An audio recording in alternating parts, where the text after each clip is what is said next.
Welcome to the rabbit hole, where we go deep, deep into the rabbit hole. We're like-minded me. Welcome to the rabbit hole, the truth we see.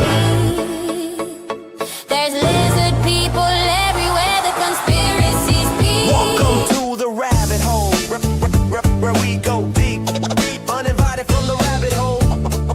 The weak-minded cheat for the open-minded people, not the little but the weak. Welcome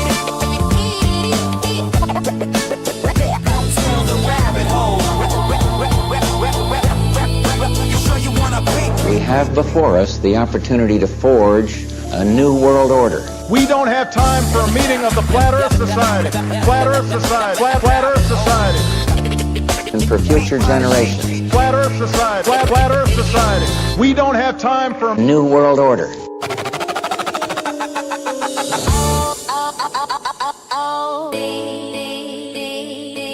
Treasure Island. They never come back. And boy,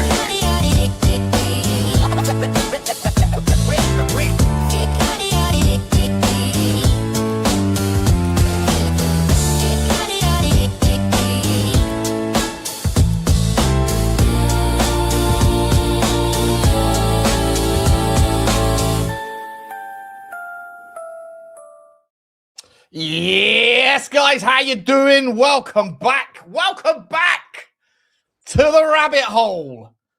Ramblers, unite. It is time to go deep. We're going to be searching. We've got hundreds, if not thousands, but not thousands, but several hundreds of videos to look through over the next few days. And there's three of us tonight here right now. There is a fourth coming shortly. We got two debutantes down the rabbit hole this evening. They're going down the rabbit hole for the first time. One of them is with us right now in Hugo. The bloody gumption on the man. The absolute gumption on this bloody jam donut. But alongside him, we have part of the furniture. You know who it is. It's Nikos.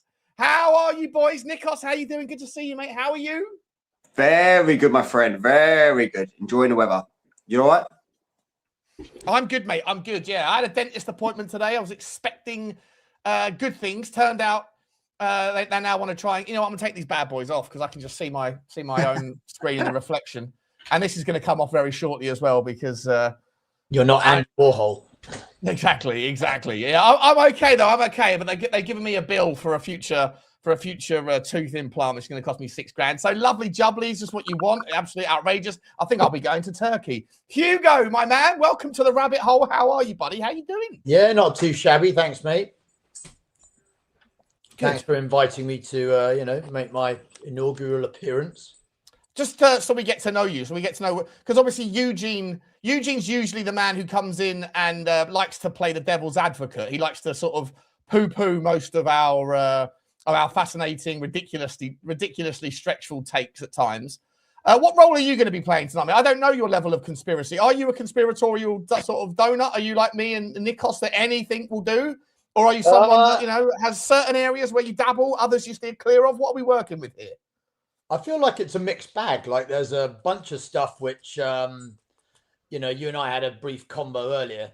And there's a bunch of stuff that I'm very much on board with that, in fact, people were screaming from the hills that was conspiracy not so long ago, and has borne out exactly as advertised, much probably to the chagrin of the people that were trying to poo-poo it at the time. So are we talking about COVID? Or are we talking about Alex Jones was right on reptilians and all that stuff? What are we doing here? David Icke, he was right about most of it. What are we doing here? The fact that a bunch of the American elections were rigged and the, voting machines, all of that, turned out to be absolutely spot on. So, and so we go on. That's pretty surface level stuff, though. That's like tonight, some of the stuff you're going to be going. The Epstein things all turned out to be spot on. Oh yeah, 100%.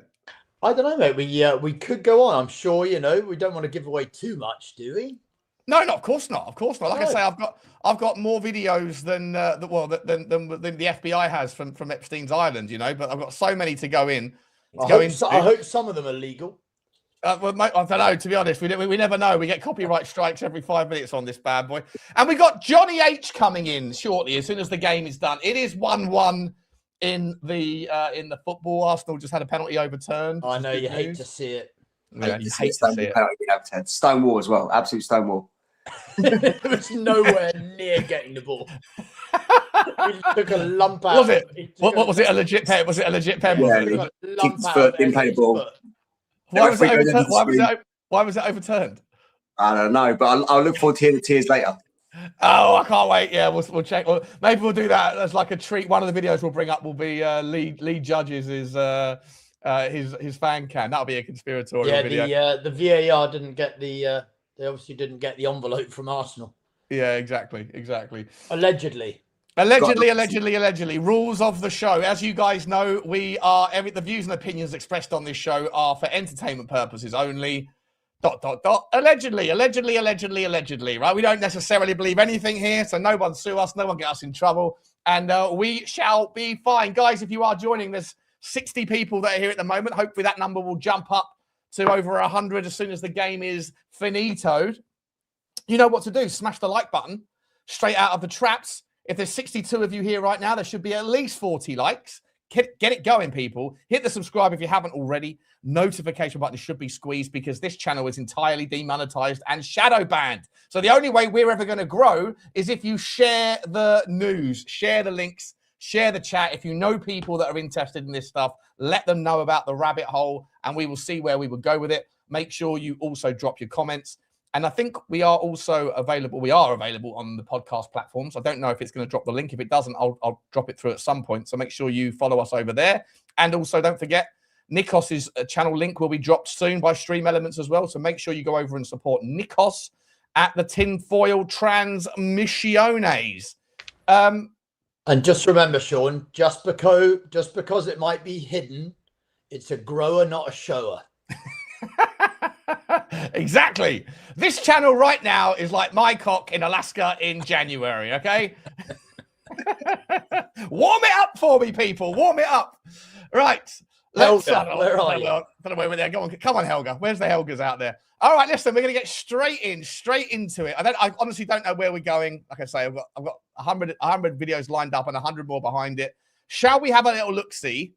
This one, in fact, this one, I think I've seen this one. I remember this one. I'm just looking at the guy's face. This one is more for entertainment purposes than to be taken seriously, but we'll find out what he says, shall we? Let's get into it, guys. I'm a 33rd degree Freemason. I get a copy of the New World Order every month so I can vote on the things I want to stay the same and the things I want to change. I'm going to tell y'all this, but I know y'all not going to believe me. Antarctica is a freezer. And I know y'all going to be like, we know it's a freezer. It's always cold. No, it's a man-made freezer. The reason why it's made to be so cold year-round is because there are titans or kaijus that live miles and miles underneath the ice. And they believe that those frigid temperatures will keep those titans and kaijus completely immobile from carrying out what people would believe is Armageddon or the last days.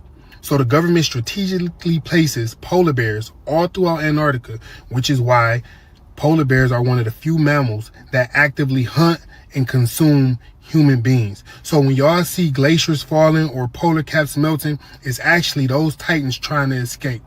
And the main reason why they put pigeons in every major city is because... I'm glad he got cut off. You know, that guy, whoever that guy is, he has 500,000 followers on Instagram. And he's talking about polar bears in the south. It's just... I was on board with the idea of the freezer. I was like, okay, let's see where you're going to go with this one. It could be a freezer. We could be trying to trap some bad things in underneath the ice. But when he said polar bears in the south, you lost me, bro. We all know polar bears can only be found in the north, right? I think that's is that right, or am I wrong about that? Mate, he lost me at pigeons, to be honest. We say some wild shit, but that's a new one on me. Yeah, he's got. I was going to say, isn't it the Arctic, because that's where you have the explorers run into problems with the polar bears. Yeah, and then you think you do a little bit of research. South is where you do not have polar bears. You have the seals. You have seals, but you don't have and you have penguins, but you do not have polar bears, correct? Yeah, yeah, that's exactly right. I know that because my mum said she wanted to go on a. She said, "I really want before I die, I want to go and see the polar bears, and I want to go and see the King Emperor penguins." And I said, "Well, pick one." Two trips. There's 2 trips. It's like they couldn't be further away from each other, especially on Nikos's map. One's in the middle, the other one's at any particular point around the outside. You know what are we doing here, Nikos? What are we doing here? Yeah, mate, wild. It's gonna be an expensive trip, that one. Yeah, 100%, 100%. All right, that was just a little warmer upper. Let's get into it and see where we're going now. Let's go into this one. Shall we do some? What's this? The CIA declassified documents showing that the CIA, through Project Artichoke, was seeking to alter human behavior, induce depression, lethargy among the population using vaccinations and food. So they literally and covertly doing it. Like they didn't want people to know that that was happening. And so, it appears this has been planned for a long time, but now we are reaching the culmination point. Have you guys heard of Project Artichoke? No, it goes on the whiteboard. Yeah, I've got it for you. I've got it for you here.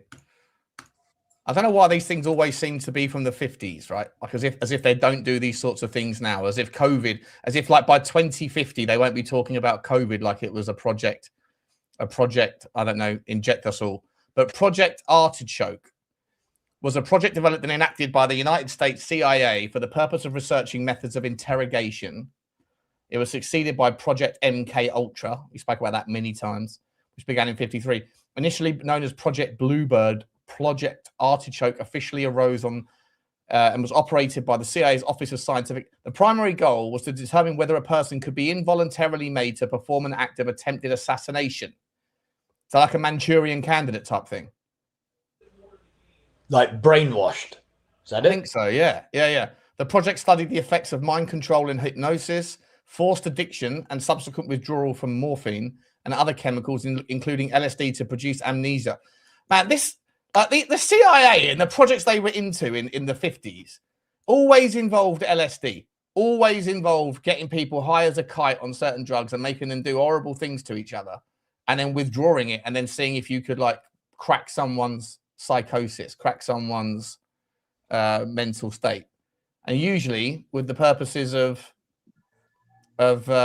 getting them to be some sort of slave, like a slave to an outcome, whether it be a sex slave or whether it be a in the case of male figures, it was usually for political corruption of homosexual politicians, and also for Manchurian Candidate stuff, where you could get someone to with a trigger word or whatever to then go and do something. I won't say the word, but you know what the word is I'm talking about. Which brings us, I do want, before we get into any more videos, have any of you guys been looking into this Donald Trump stuff? Like, have you? I think I've got loads of videos, but I'm not sure if they're not sure if they're ready to go here. They're in my sort of backup archive. Hugo, have you been looking into this Donald Trump stuff? This is the third attempt on his life, right? First one being in Butler, where the guy shot his ear off. Second one was on a golf course. Yeah, on his golf course, wasn't it? On his golf course. And then the third one was at the White House Correspondents' Dinner. All three of them, well, especially the one in Butler, that guy had no social media, or it was whitewashed, right? It was completely removed so that there was no available information on the kid. He was very quickly shot, and it all sort of just swept under the carpet. And Donald Trump never mentioned it again. Didn't want to investigate. Didn't want to look into any of it. This is Donald Trump. Yep. Like Donald Trump, if someone in the media calls him a donut, he won't let it go for months. He'll be calling that guy out. That guy tries to take to unalive him, and no more questions asked. The guy in the golf course, no more questions asked. And that guy yesterday, well, the guy on the golf course, I think, went to trial pretty quick, didn't he? As did this latest guy. He was tried on what day are we today? Wednesday. He was tried on Monday, wasn't he? Well, I think he's gone. He's saying he's not cooperating, but I think he's gone to the initial part of like the court proceedings. But yeah, I But think what's even more fascinating is that not like they've still got the same people on his Secret Service duty. They haven't sacked any of them. Like, it's something's up with that. Well, I mean, to be fair, the guy didn't get past the initial security check that was Barrett, that was on the entrance to the room, right? That was the whole thing. Was that he managed to book a room in the hotel. Yeah, but there was a whole bunch of different people that did. That's crazy, though, isn't it? Like you'd think for that sort of event that they would like make no one else is staying in the hotel this week. You know, what are we doing here? No, I mean like massive event. A couple of friends of mine I spoke to you about not so long ago, they were actually scheduled to be there and then couldn't be, so just by chance.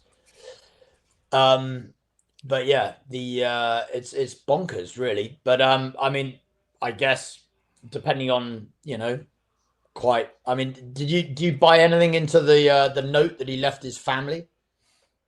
Oh, I didn't know that. What was the note?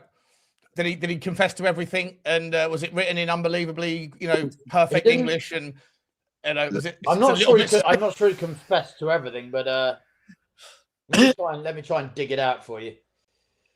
Whilst you're doing that, Nikos, what are you saying? I don't really buy into it, or I think it's all pushing some type of agenda. To be honest, the first one in Butler, if you've had your ear blown off or hit with a rifle bullet, you would need surgery and there'd be scars. For somebody to not have that evidence, physical evidence alone, is a red flag for me. And one of the things, obviously, I saw after what happened at the weekend was that they passed, or they put into Congress, into the Senate, to pass a bill for the ballroom funding. So even though they say that it's a private contract that will pay for it, they seem to have rushed through some sort of type of legislation to try and pass the amendments at the White House, because it has to go through Congress. So the fact that they rushed that through 12 hours after this happened, it seems like this was an event that would justify such a pre-prepared bill of legislation that we passed. Like someone's drawn that up in a few hours. Yeah. It's only got like 7,000 pages, and by the way, they also attached like 400 other bills to the thing at the same time. He just knocked it out last night. This one's like, we got to get it through quick. Express lane stuff. What are we doing here, Nikos? Another thing, like what you said there, is like he doesn't strike me as a sort of person, Donald Trump, from what I can gather, that he's a sort of person that lets things go. Based on his kind of like confrontations with everybody that he's ever met. But all of a sudden, people try to shoot him, and he's like, whatever. Let's not worry about that. No. I would think that he would jump on the opportunity to see some sympathetic PR or something, but he just seems to be forgotten, like, I don't know how many times. I think someone said it's the third time someone's tried to unalive you, Donald, President Trump. What do you make of it? He goes, well, it's a pretty dangerous job. I mean, you look at those guys in the cars, the race car drivers. I mean, 1% of them, maybe let's go a bit low, maybe 0.1 of 1%. They die.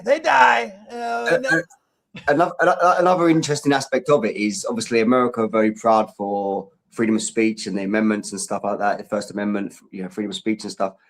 Like people have been getting arrested off the back of this because they're, saying, for God's sake, can someone do a real one or whatever? There's people actually online on social media that are like the left or whatever, they call them over there. But there's a lot of people out there that are like, want this to actually keep happening. And I watched a couple of videos today of some people getting arrested on their doorstep by the FBI because they've wrote something like, can someone just get this done or something like that? Like not even. Oh, that's the guy.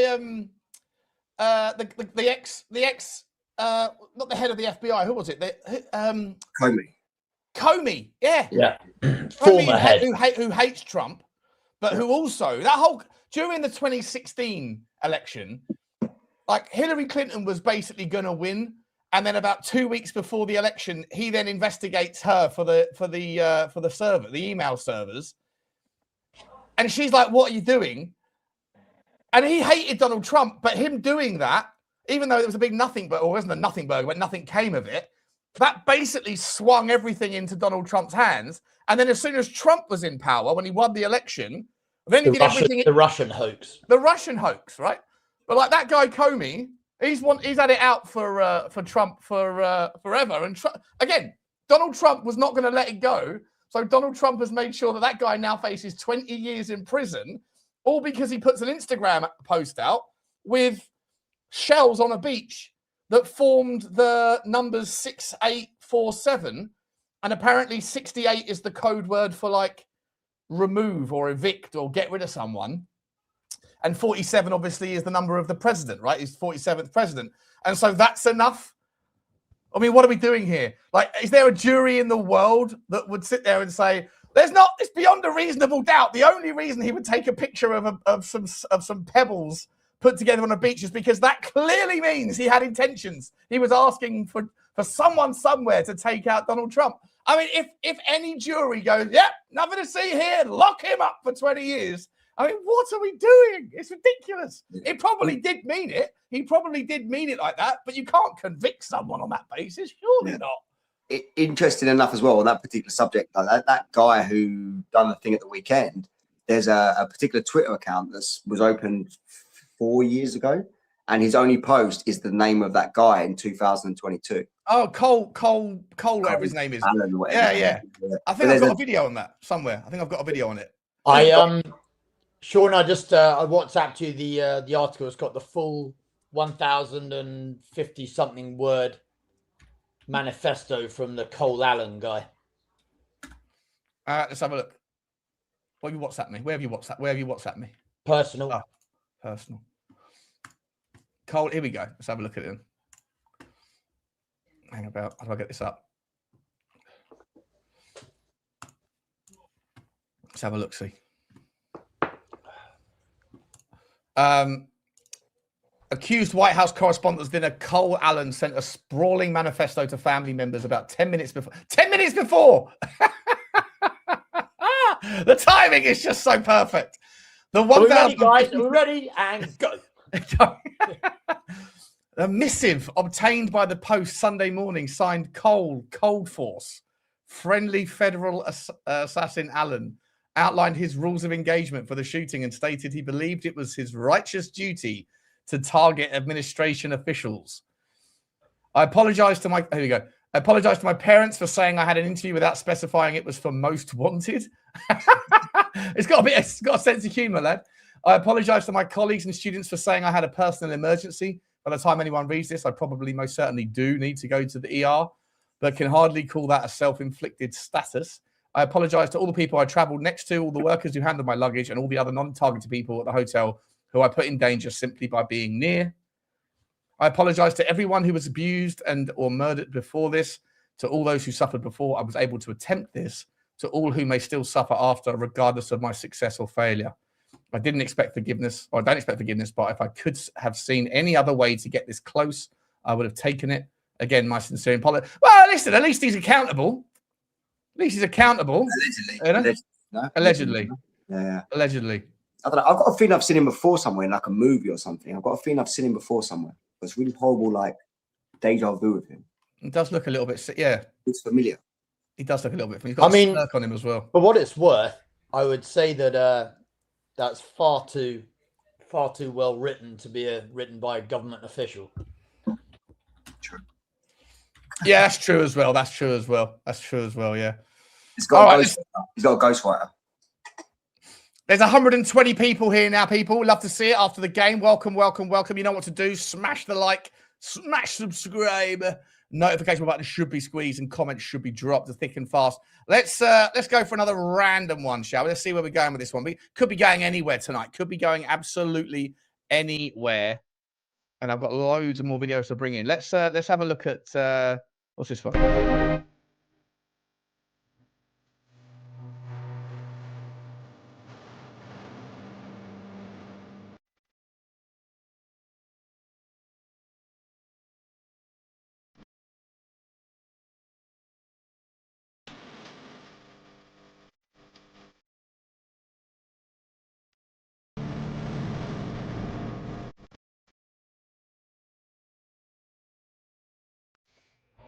Right, if anyone didn't catch that, basically, as soon as she got off the boat or off the plane or whatever, she's basically doing like star jumps and fucking burpees and going for a jog, and she's absolutely fine. A week later, she's learning how to walk again because of the lack of gravity. She's, oh shit! Completely forgot to keep to the plan.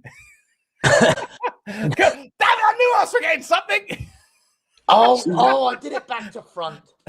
If you type her name in, I can't remember what her name is, but if you type her name in IMDb, which is like the actresses and the actors guide, like movies guide and stuff, she was in a very popular movie only a couple of years ago. She's an actress. Yeah, I'm not sure. I think I did look into Debbie that does before. Dallas. Sure Dallas does Debbie. Probably. Yeah. No, it's a big movie. I can't remember what off the top of my head. I can't remember what it was, but if you type her name in, if you've got her name, type it in, and you'll find out which movie. She's actually a very sort of, extra in a lot of movies and stuff. But she fucked up there.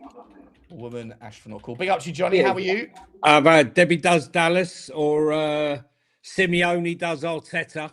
Does an Arteta. Love that, mate.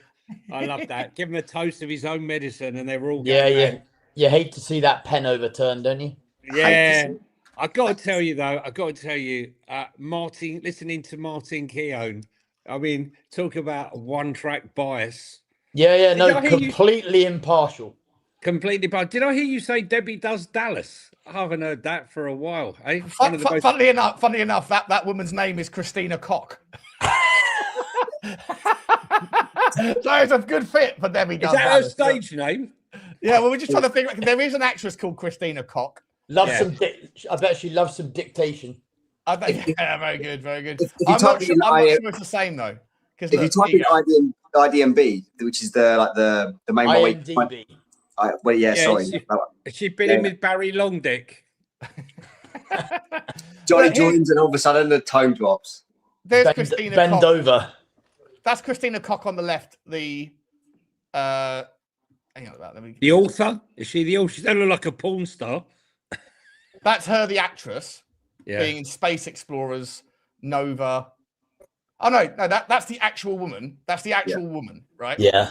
But then the other Christina Koch from IMDb is this one. So I don't think it's the same person. I think it's just it's two cocks at a time. Yeah, exactly. Yeah. What movies was she in? I think if you type on a name, I think it tells you the movie. Like it's quite Mad Max. Yeah. That's her there. Yeah, Mad Max. Yeah, but that's not the same woman though. It's a namesake, but not the same. Yeah. So we got to be careful with the conspiracies here. We lose all credibility if we start going random. Johnny, how are you, mate? Good to see you. You all right? All good, mate. All good. Yeah. Just what have I missed? What did you start with? Where did we start? We've literally been going. We've only done a couple of videos. We did a little bit of the. What did we do first? We did. Some random guy about polar bears. Oh yeah, some random bloke that was just talking a load of bollocks. So don't worry about him. About the Titans living under the ice. Yeah, he said that Antarctica was actually a freezer, and they're keeping it cold so they can keep the giant monsters from coming in and killing us all. And that's why. And I was on board with him on that basis until he said that that's why there's polar bears in Antarctica. And at that point, I went, "You're full of shit now because there ain't no polar bears in Antarctica." No, in fact, there's none. And anyway, what polar bears there are left, right, are floating around on bits of random ice, looking for the next dinner.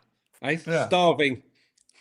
Apparently, allegedly. Yeah. I don't know. And then after that, we spoke a little bit about the White House, Donald Trump's. What about the ballroom, Sean? Well, listen, we haven't got to that one yet. Do we have any takes on that? Because it all seems to be all of that assassination thing. All seems to be a little bit around. They want Congress approval to drop 400 million quid or dollars on a ballroom.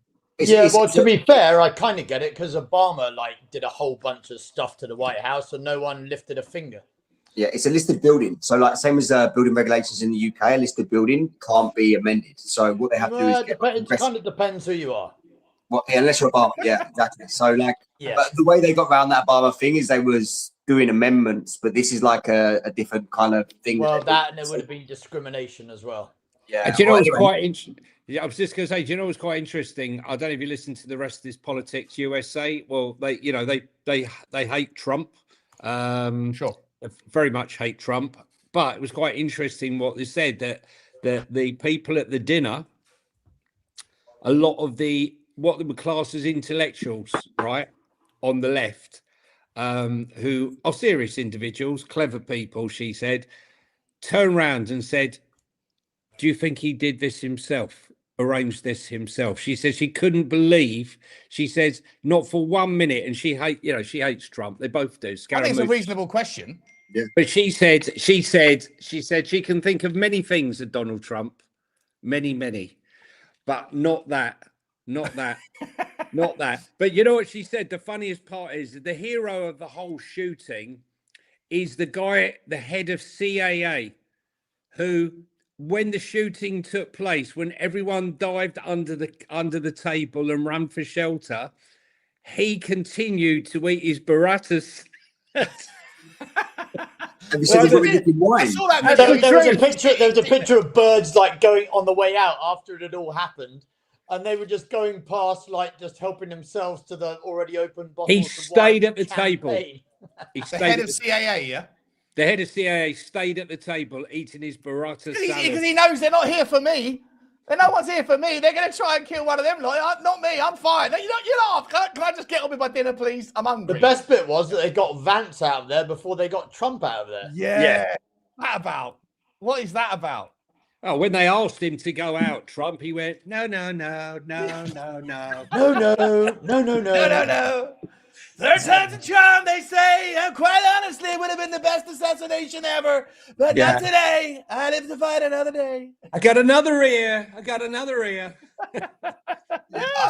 think it's about mending the infrastructure at the White House. So they, like I said, they had a bill that was ready and prepared the following morning in Congress's door.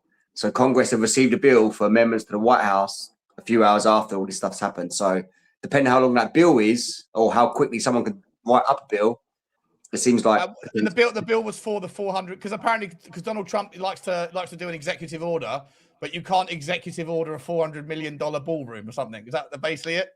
Yeah, it's because it's one of the most protective in terms of like building regulations. The White House in particular is like the most protected. Just like you can't do nothing there without any kind of like congressional approval. Why is it so bloody important? A ballroom? What are we doing here? We're in the midst but they of... ripped up the Rose Garden, Sean. You know, the Kennedy Rose Garden, the Jackie O Garden, mate. But hang on a sec. The best bit about that was that Obama's missus was still on the payroll. Allegedly, Mrs. Sorry. Big Mike. Big Mike. Sorry. Allegedly, Mrs. Very good. Was Big allegedly swinging Mike still on the payroll when they had Elon do the lead the deep dive on the getting to the who was still being paid for doing not a lot, and they found that that she was still being paid. I think it was something bonkers like $10,000 a month to look after the Rose Garden, and nobody had ever taken her off it. Interesting. There was one thing though that Trump had. Trump is fuming, not because someone tried to assassinate him, but this dinner takes months and months and months. Well, it's taken almost a year to organise, and hundreds of celebrities and big wigs and big business executives flying from all over America and some from abroad. And they have like a week. It's like the Oscars night where they fly into various parties night after night. Anyway, now this has been cancelled. He's fuming. He wants to do it again, right? He needs to do it again. He had a speech because he had a speech, a 1 hour roast, right? Because if you remember, he wanted to go after Obama, didn't he? Yeah. Scaramouche was there with when Obama roasted him, and he had to sit there with Melania getting roasted. So he's having his time, but I reckon he'll do it, but maybe with a smaller, Did you hear King Charles's speech today? It was quite good. Oh, mate! Actually, I was actually quite impressed, to be honest. Same. He said something about immigration. He said like we're something like we're so friendly to our guests, they never want to leave. He made like a reference to immigration. I was like, oh. Mate, he's got a real sense of humour. At one point, he goes, in the last speech, I heard President Trump said, if it wasn't for your help in World War II, you'd all be speaking German. We'd all be speaking German. Well, I'd like to say to Donald Trump, if it wasn't for our help, you'd all be speaking French. It was brilliant. Bang! Charlie, well done. What was there was the gag about the Boston Tea Party as well. It's quite good. Yeah, yeah. The guy. Listen, old Charlie's got up in my. I mean, I know. He's like his best mate was. Let's be honest, the UK's Jimmy. #1 most prolific PDF file and necrophiliac, and his brother is best mates with America's most prolific PDF file. But in terms of like dry humour, oh bloody Charlie, he's got it rocked on, hasn't he, Hugo? Yeah. Well, they got a ghostwriter in from as well. Charles is a ghostwriter as well. 100% he didn't write that. 100%. Sure. It's too good. Very good. Who cares? He didn't need it. At least he was able to read it. Yeah, I reckon Will Ferrell wrote that or something. Like it was just too good. It was too comical. Very, very good indeed. Well, that's why Biden got like shuffled off for Kamala to come in and lead the thing, because in the last fundraiser for Biden, he couldn't even read off the teleprompter, and George Clooney allegedly was sitting at said fundraiser and apparently was not happy as one of the leading Democrat donors, and was like, this is farcical, we can't have this going on. And apparently he was one of the main people that shuffled him off. Not that he needed any help with shuffling, but Do you not miss those days though, really? When they want him to go stage left and he goes stage right. Or watching him fall upstairs, getting on an airplane. No, the best ones though were sniffing the children when he used to sniff the kids. Do you remember that one? Or like random women's hair. Sniffing hair. Do you know what? Even at the time, like all those, I remember seeing videos. This was like way back, right? Way back in 2010. Before YouTube got whitewashed of all of that content. And luckily, some of it can like reemerge a little bit now, but. Some of those videos, there was one video where he basically horrific. They silenced all the background noise and turned up the microphone. And Joe Biden, allegedly lent into like one of the daughters who was probably 12 years old of one of the guys that he was swearing into office or whatever. And he said something. I won't be sure if I should say it. I mean, but like he said something to the tune of basically, I can't wait to you later on or something, and like the look on her face was really like, what? I mean, horrendous stuff. Which Joe Biden? Yeah, the old Joe Biden, not the one that they replaced him with. Yeah. Well, apparently there are about 3 of them if you look at the earlobes. Oh, Hugo's proved himself at level 3 of conspiracies. Well done. Yeah, you're level 3, bro. Welcome to level 3. Not my first time. No, your first rodeo. Nice. And that scotch is going down nicely. I can see, Hugo. Well done, mate. Well done. Right then, Johnny, should we have a little look-see at one of these random videos, mate? Should we see it? Johnny, what level of conspiratorial monster are you, mate? Are you ready to go into Satanism? Are you ready to go into fake moon landings and flat What do you Earth? mean? Am I willing to go into Satanism? I support Tottenham Hotspur. I've danced with the devil, mate. Daniel Levy. He's been funding Joe Lewis for years. Yeah. True. Yeah. All right, let's have a look at what are we doing here? Let's go for one of these, shall we? What's this one? I had to become a Freemason because you can't get involved in Satanism on the hardcore level without first being a Freemason. That was my official shrine portrait, which they took as part of my initiation. I was ready to become involved in hardcore Satanism. What did that mean? Well, that meant I had to sell my soul to the devil. I had to sign my name on the contract in blood. I had to sign my name in the black book. You gotta understand something. The satanic doctrine here is that hell is not what we believe it is, or what the Bible teaches it is. The satanic doctrine is that hell is this incredible party. It's like a nonstop, all-eternity orgy. So you're smoking dope, you're fornicating your brains out, you're listening to rock and roll through all eternity. And it's party hardy time. And before I could get onto the priesthood of Satanism, excuse me, I had to get 7 people to sell our souls to the devil. The other thing I had to do, and this might astonish some of you, is I had to become a Catholic priest. I had to go back to my original vocation, because you cannot be a satanic priest unless, first of all, you're a Catholic priest. And if that surprises you, I just suggest that you go and you read some of the medieval literature. You'll see that that is in fact the case. I thought he was talking about a Rolling Stones tour party. To be honest, if that's the real hell, well, show me where to sign, Bob. Beelzebub, come and have a word, mate. Sounds like my Friday night with me. be exhausting. I'd be like, you get to like 10 o'clock and I'd be knackered. I want to know how they go about selling. You can't sleep, bro. You can't sleep. You got to keep going. Oh, go on then. One more hit. Oh, another sherbet. I want to know how they go about selling their souls. Like, how do you like initiate that contract? You know, like you just stick it on eBay like, as an auction or something. Like, have you seen the videos though, Nikos, of women? There was a woman who was on like the red carpet somewhere, and she was saying, like in music, like some of the things, and in Hollywood, some of the things that these young aspiring actors are willing to do. She's like, it's not just like a moral compromise where Black Dahlia. Are you talking about? Do you remember Black Dahlia? No, shall I look her up? Who's that? Black Dahlia. Look it up. Black Dahlia is, I think it's about some sort of cult Elizabeth Short. going on. Yeah, it was something that was going on. She was an actress.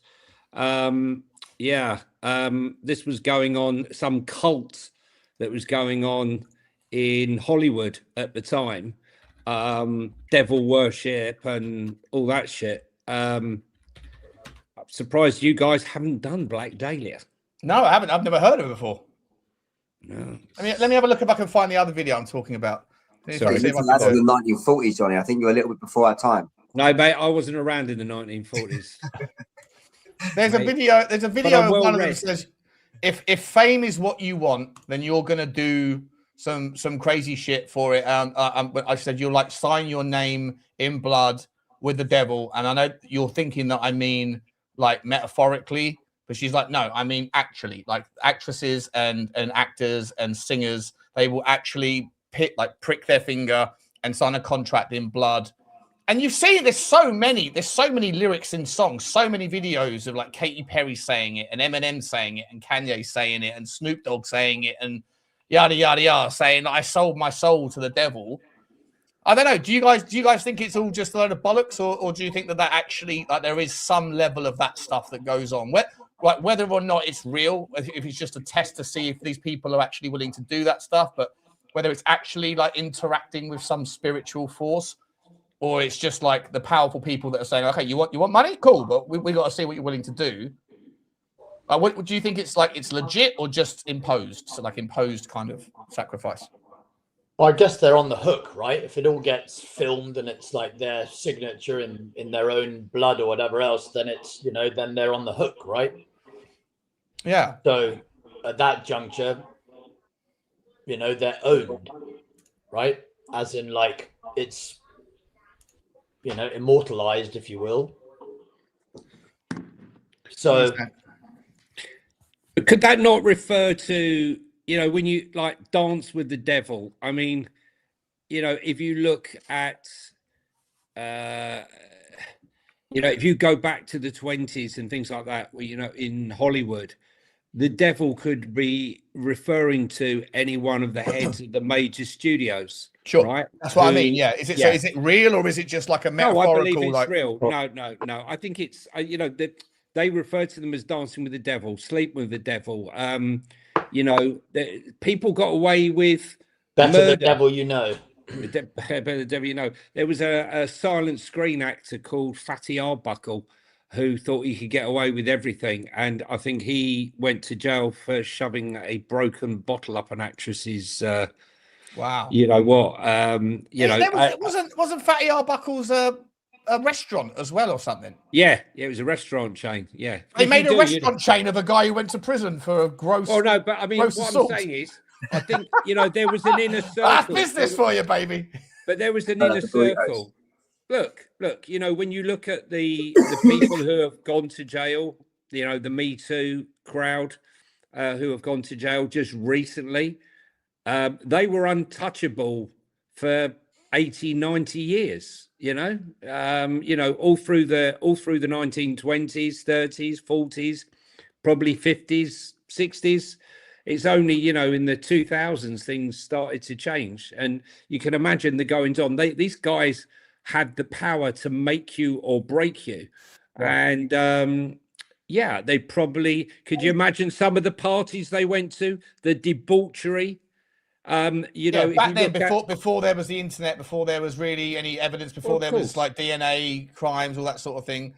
Well, But do you think it went away, or do you think it just changed its vision? No, I think it just never goes away, mate. It's just it was much easier to have it underground. If you look at Donald Trump's mentor, Roy Cohn, right?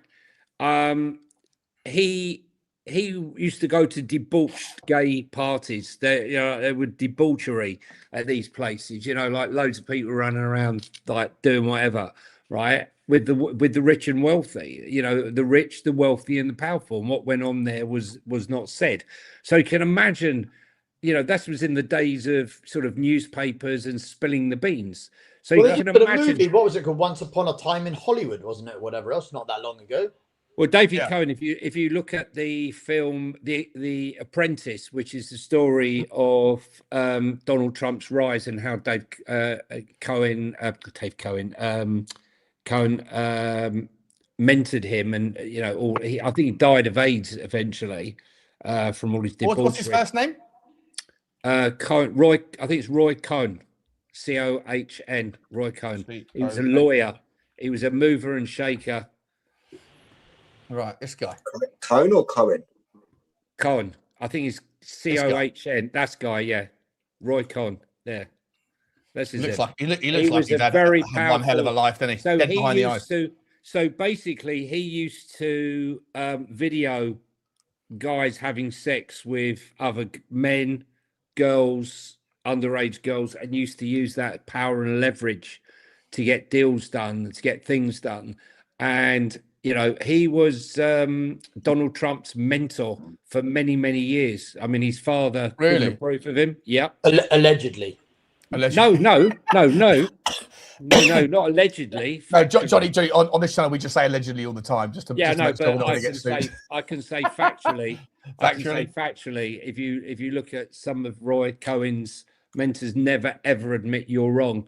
There's no such thing as guilty as just an opportunity. When someone accuses you of something, it's an opportunity of fame. It's an opportunity to be in the spotlight and how to turn it around. And Donald Trump has been a master, a manipulator of Roy Cohn's mantra all the way through his life, basically. So he was just like an early version of Epstein. Yeah, I mean, he was gay. So he, but I mean, in terms of like corrupting people, compromising people, powerful, using he was them very powerful. Yeah, he was very powerful. He might not have been working for both sides, though. Well, I don't know what I don't think he helped out on the straight side of town during the weekends. He was fully into that side of it, was he? No, I mean between CIA and Mossad. Oh, Epstein. Yeah. I think Epstein was up for sale. I think Epstein would work with the highest bidder. Like I think he had information on everybody, and then people would go like, "How much is it? How much? Like I need. What have you got on that geezer? I've got a deal coming up with him. Do you have some like incriminating evidence on that billionaire?" Yeah, that's what I think. Epstein. Cool. I think Epstein was that. I don't think that Roy Cohn was. I think he probably, just out for himself. Yeah. So Roy Cohn, let's not make any bones about it. Roy Cohn was a mover and shaker in New York society. He had, that's he introduced Trump almost begged Roy Cohn to take him under his wing to mentor him.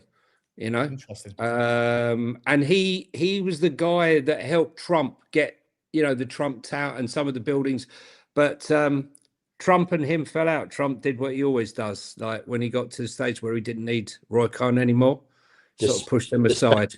Yeah.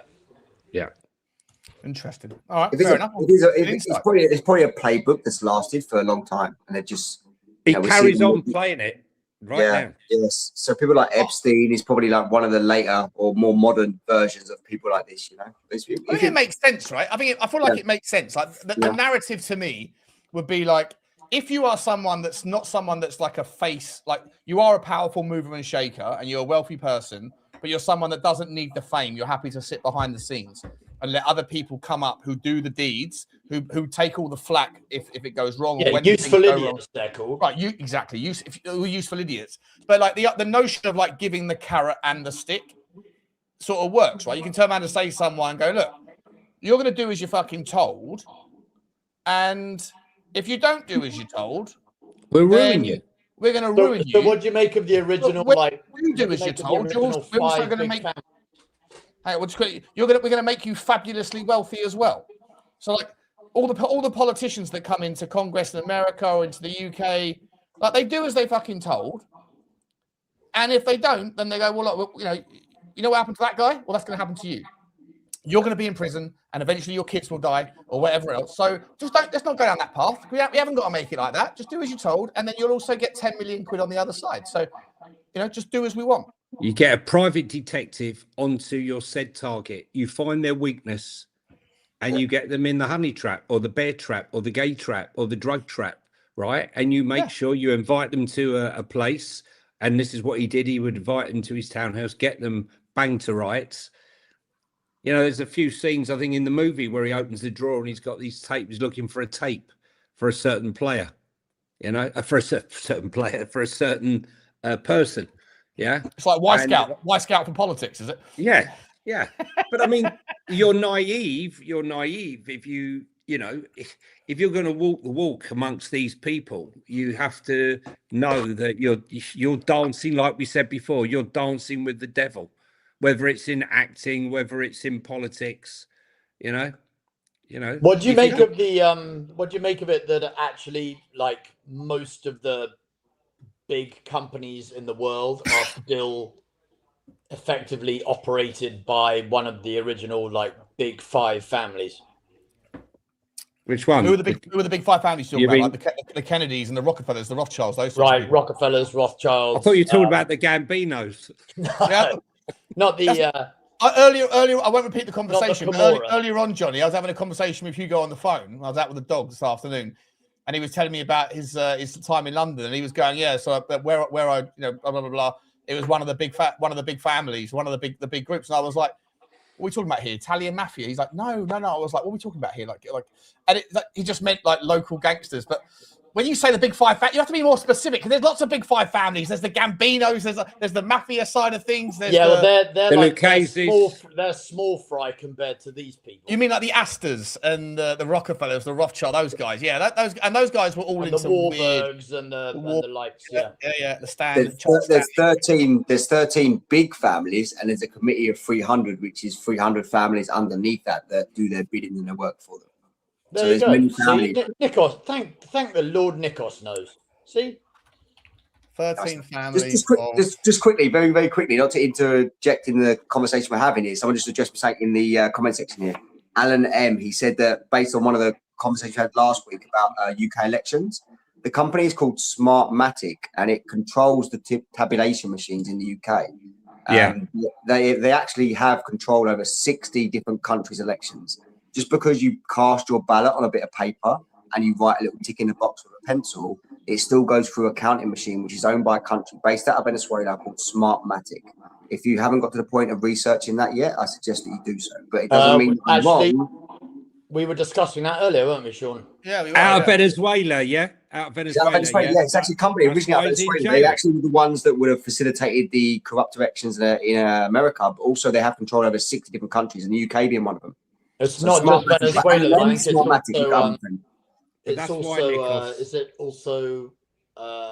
is it Serbia? Are they based there as well? No, I think it's Sweden, actually, or something like this. I think Sweden or Finland. I thought it was like... Well, Nikos, you now know why he's in an American jail and him and his wife were absconded, because Donald Trump never forgets. You corrupted the election and gave it to Biden. He's not. Yeah, but I think this company just invade him and put him in jail. Yeah, I think this company, if I remember rightly, it was originated from Venezuela. It's operated in data centers within Venezuela, but its now head offices are based out of Canada. But you're probably right. Smartmatic is based. Here you go. Smartmatic's worldwide headquarters is located in London, on 88 Baker Street. There we go, my friend. Alan, have a little look, my friend. You need to do more digging down the rabbit hole. They control the elections in 60 countries. There you go. Estonia. There you go. See, Estonia. It was like one of those. Nice, you go. But yeah, they're unfortunately, whether you like it or not, they're the people that actually count all the ballots in 60 countries. around the world. The Western this world. this is why, like, if we're making if Johnny's making the argument that part of the reason why we went into Venezuela was to first of all to take over Smartmatic's servers or whatever, make sure none of that shit could ever happen again. But second of all, to get hold of the geezer that enabled the corruption in 2020, the alleged corruption in 2020, then again, more evidence. Again, I don't know. This story is new to me. But more evidence that Donald Trump never forgets someone who's never, ever. So never. Why is it that he was so happy to shut down the assassination attempt from Butler, never to be spoken about again? Never really heard about the geezer who tried to off him from the golf course, and this one's going to be swept under the carpet as well. Is it because in reality it didn't really happen the way it was supposed to happen, or was it maybe a tap on the shoulder from the powers that be, again, the carrot and the stick, and someone said, Donald, in your first 4 years in charge, mate, you said you were going to drain the swamp. You said you were not going to start any new wars, etc., yada, yada, yada. Well, we can't really afford that as a defense. But we're part of the defense, the military-industrial complex. You see, Donald, the way it works is we only make money when there are wars or when there are the threat of wars. And so if you're going to come into power in 2024, we kind of need you to go to war quite a lot because we didn't get any money for the 4 years you were in charge in the first time round. And we got a lot of money to be making up. So that little thing that grazed your ear, take that as a warning shot. The next one will be between your eyes, bro. Are you going to do as you're told or are you going to do as you're told? I think there's a correlation. Well, they did send the warning. His name was Charlie Kirk. Exactly, Hugo. 100%. That guy was sacrificial lamb number one. The funny thing is, he was the last two assassination attempts are laughable because, especially the one that took place on Saturday, he was 2 floors. He was 2 floors away from Donald Trump. Right, you see him running in like he was about to burst in, and all these people screaming. He's miles away. Yeah, he's 2 floors, not 1 floor, 2 floors. And she was saying this on the pod. Like all these people like screaming. The guy from CIA, he obviously knows the layout, man. Calm down. Charlie Kirk's wife. Understandably. I just want to go home. I just want to go home. Drying her fucking crocodile tears. Even if he was sitting in the back of that room, he still wouldn't have made a shot like that. He still wouldn't have been able to get past all the bodies that would have been in that room alone. So 2 floors alone. But I think we're missing a bigger picture here. Like Johnny just put up there the Venezuelan thing. Like what we're witnessing right now is a control of the oil supply that goes to China. China owned the majority of the oil wells, which was OPEC's #1 supplier or producer, which is Venezuela. And also we're seeing control now in the Strait of Hormuz.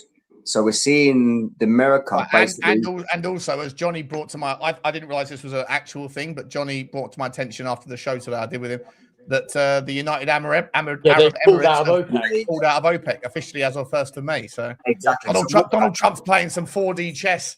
Yeah, I think they're already building the railway and the pipeline. Israel's building the pipeline. It's got a plan to sign the Abraham Agreement and do the rail and pipeline, I think, with Jordan and Dubai. Yeah.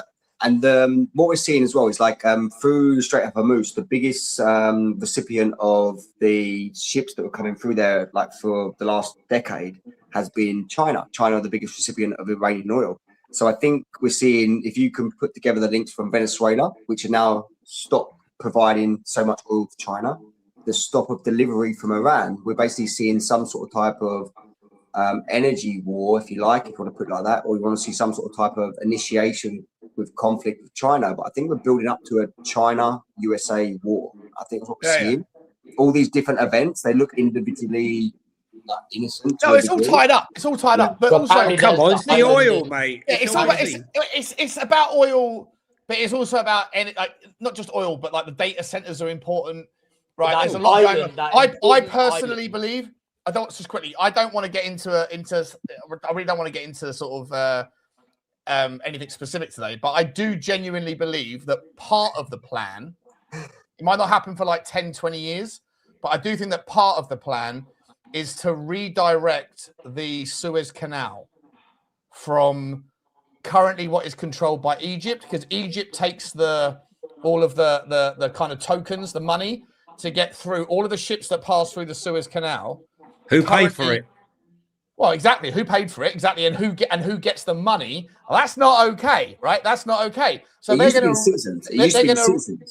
to redirect the Suez Canal, right, at the shortest point that they can do it through a different particular country. And what land would be needed to be able to do that at the shortest point? It's south of Gaza. Gaza. So I think that might be. I'm not saying I'm definitely not. You know, there's oil off Gaza, right? Yeah, exactly. I think that a lot of that stuff. I think a lot of that whole. Yeah. Of course, yeah. I think a lot of that whole story might be around just control of commerce, because he who controls the Strait of the Strait of Hormuz controls the oil. He who controls the Suez Canal controls the commerce. Rata-ta-ta, America making a play for the next industrial revolution, people. What you know things are bad, guys. You know things are bad, but you go into your cafe to have a nice cup of tea, like your Joe's Cafe, and the geezer there is talking about the Straits of Hormuz. You never knew what the Strait of Hormuz was. It's like the .com boom when the geezer down the pub is having an eggy when the taxi driver's telling you that he's just bought fucking. You gotta get on this, son. I just spoke to the geezer, right? Yeah. And he's Time to sell. Time to sell. I was told that there's allegedly a data. You know that island on the Straits of Hormuz. I can't remember. Karg Island. Island. Apparently, there's a massive data center on there. There's a lot of things on there, but listen, the but real reason, like, it was a grab by Trump, just as it was in Venezuela. Same gig, grab the info and all the stuff that's on those data servers. Listen, at the end of the day, Donald Trump is not going to sit around while China was buying oil off Venezuela for $15 a barrel, less the market price. Yep, and shipping that shadow fleet all the way around the world, and flogging it elsewhere and making a profit on it and using it to run their machine. It wasn't going to happen. Now he's taken control of it. Do you know what's the funniest thing? Has anyone heard a single thing about the president and his missus? Which president? Trump. Exactly. Venezuela. Oh, the Venezuelan one. Oh yeah. Maduro. No, but I do. But a couple of months ago, it was one of the videos that I brought up on the show a couple of months ago. There was videos of him getting basically like 4 outfit changes on the night in like 12 hours. On the night that he was taken out of Venezuela, they had him in 4 different videos, like getting off the helicopter, getting on the helicopter, getting out, getting in an ambulance or a police cruiser or whatever. Different outfits every time. He had more fucking outfit changes than Erica Kirk on a Turning Point USA fucking appeal. I mean, what are we doing here? Mate, the funny thing about that is they put him in a night tracksuit that was due to launch on the Monday, and that tracksuit sold out worldwide on the Monday. So like cashed in with the Maduro arrest because it was on every front page of every paper around the world. It was a great tracksuit. Mate, everyone's getting it's product placement. Maduro's are us. The world is a stage. The world is a stage. Night going. Listen, Donald. Look, I know that right now it's your second term, and I know you got a tap on the shoulder, and the defense company said, "Hey, you owe us a lot of billions or trillions because we spent 4 years without a bloody war thanks to you. So this time round, it's their turn." And I know that the pharmaceutical guys got theirs when it was COVID, right? They made their trillions. But don't forget about poor old Nike. What are we supposed to do, Donald? I tell you what we'll do. I tell you what, I got an idea. This is the art of the deal. We're about to go into Venezuela. How about we just get hold of a Nike costume and we'll put him in a nice kind of fluorescent tracksuit. We'll make sure that it's available on the Monday. Petroleum-based product. Probably. How did they get it? 2 days before it was launched? But here's an interesting one. Here's like to culminate here's to bring this story together. Who owns the most US Treasury debt? Which country? China at the moment. Yeah. Although not anymore. They've been selling the treasury debt and buying gold for the last year. Which is why the dollar's been crashing against pretty much most currencies. But the point is like the most treasury debt that is owed by the US is with China. So now China and America are having this little thing about the oil. They've sort of strangled hold the Strait of Hormuz delivery. They've cut off their supply to Venezuela by shipping it to the US companies. like China are getting pissed off. Like this is just the start of something big that's about to happen between these two countries. China are getting played. China are getting played here a little bit because Trump's getting hold of the oil, the energy. I was told, you know, by some people who are far more intelligent than myself that, you know, China doesn't need to go to war with America because it owns so much of America, and that what's good for the goose is good for the gander, essentially. Yeah, it owns a lot of land. Yeah, they own a lot of assets and stuff, you know. So, you know. Yeah, but what I think China will eventually do is wait for. I think they're playing a slightly longer game because remember that, you know, President Xi doesn't have time limits, right? He's a forever president, whereas Donald Trump's only got a couple more years to make his money. Right? But they said they've got an agreement. I feel like at some point, China's going to go into Taiwan and take over Taiwan semi. Well, no, they're waiting. There's an agreement. Wait, as soon as the Taiwan semiconductor factory is built in America, they can go in and knock it all out. Yeah. Once we don't need it, then it's all yours, Xi. Okay, we're fine. We'll be friends. The real question is the real question is what will be the catalyst for these two countries to eventually disagree? Will it be, like you said, Taiwan? Will it be something to do where China steps in with what's going on in the Middle East, and America obviously have already got their allegiance lined up? There's a catalyst that will come here between these two countries, and that's ain't going to be the Uyghur Muslims, is it? I'm not saying anything political, mate. Or you know, I'm just saying there is inevitably some sort of clash here that comes between these two countries. It's just a question of where do they clash on what's the subject going to be, what's the rhetoric going to be, what's the narrative going to be. Will it be? I think personally, it'll be something that's going on in the Middle East. But it is actually fucking weird, though, right?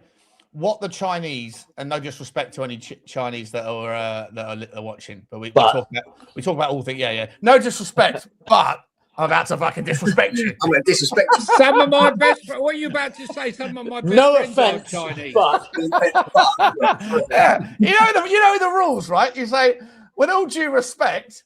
Yeah. I'm about to disrespect you entirely, but I could do it because I prefaced it with all due respect. You know, we know the rules. Again, got to be careful here. But what China's doing to the Uyghurs, or however you call it, in the northwest of China, is fucking barbaric, and yet nobody talks about that. Like, it's not on TV. No marches. No marches about that. I stumbled across a documentary about 12 years ago, and I was like, "What's this?" And I clicked on it. It was on YouTube. It's not on. I think it's been wiped from YouTube now. But I stumbled across it, and I watched it for an hour. Like, it's absolutely horrendous. Like, anyone that essentially doesn't.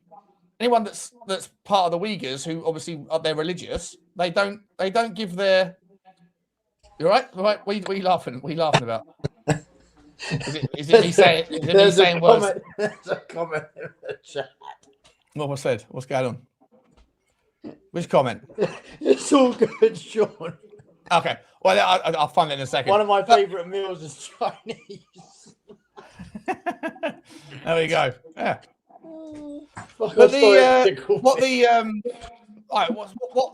they do, if those poor people don't basically give up their faith and pledge allegiance to the CCP, then they get put in like a re-education camp, and then they obviously do hard labor.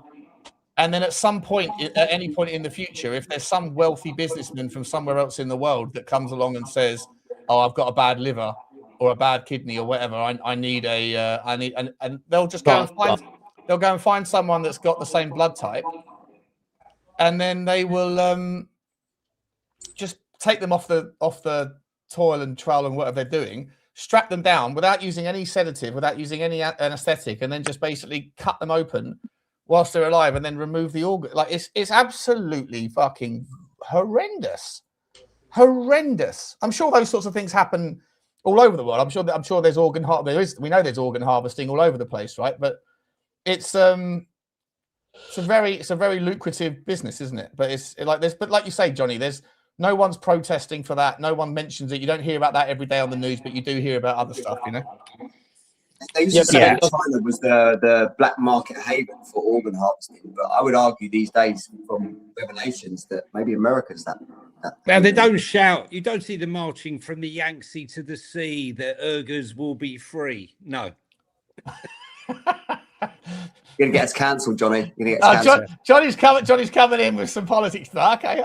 Johnny's representing. I'm going. I can go wherever you want. No, we can go anywhere. We can go absolutely anywhere. We can go. I was just doing because it's Hugo and Johnny's debut on the show. I was like, we're going to be on our best behaviour with most of the sensitive topics tonight. No, it is true though. Like all of these people, it's like over here where they had the No Kings March, right? I was talking to Sean earlier. I was like, you don't have to look that far back when it was, Thailand, and they had these people protesting against the king, and people were disappearing.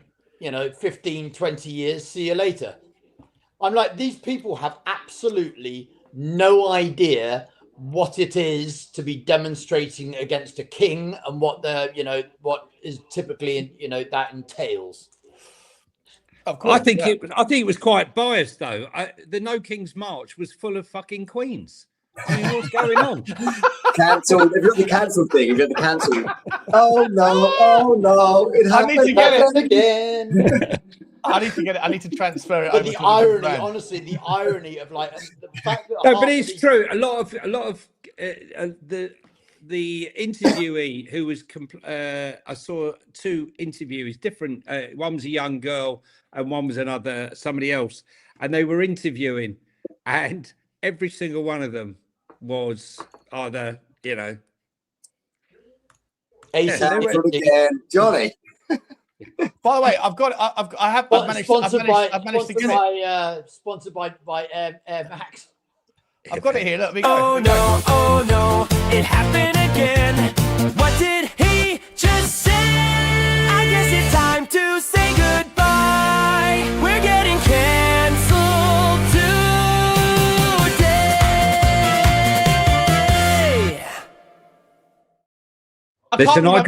I've just realised how to copy across videos from the other brand into this. So, Johnny, we can bring all this shit in. It's amazing. Oh, that's brilliant. Listen, look, all I know is that I used to work in the fashion industry with a lot of gay people who were in it, and they all refer to themselves as queens. I don't see any term in it. If people are offended by it now, then so be it. I don't. Oh, see mate, this channel has certain rules, right? Everything's allegedly, and if you are easily offended on any particular topic, it's probably not for you. And whatever is said on this channel does not carry back across into the football stuff that we do. Those are the rules, right? So if you don't want to be here for that stuff, then don't be here.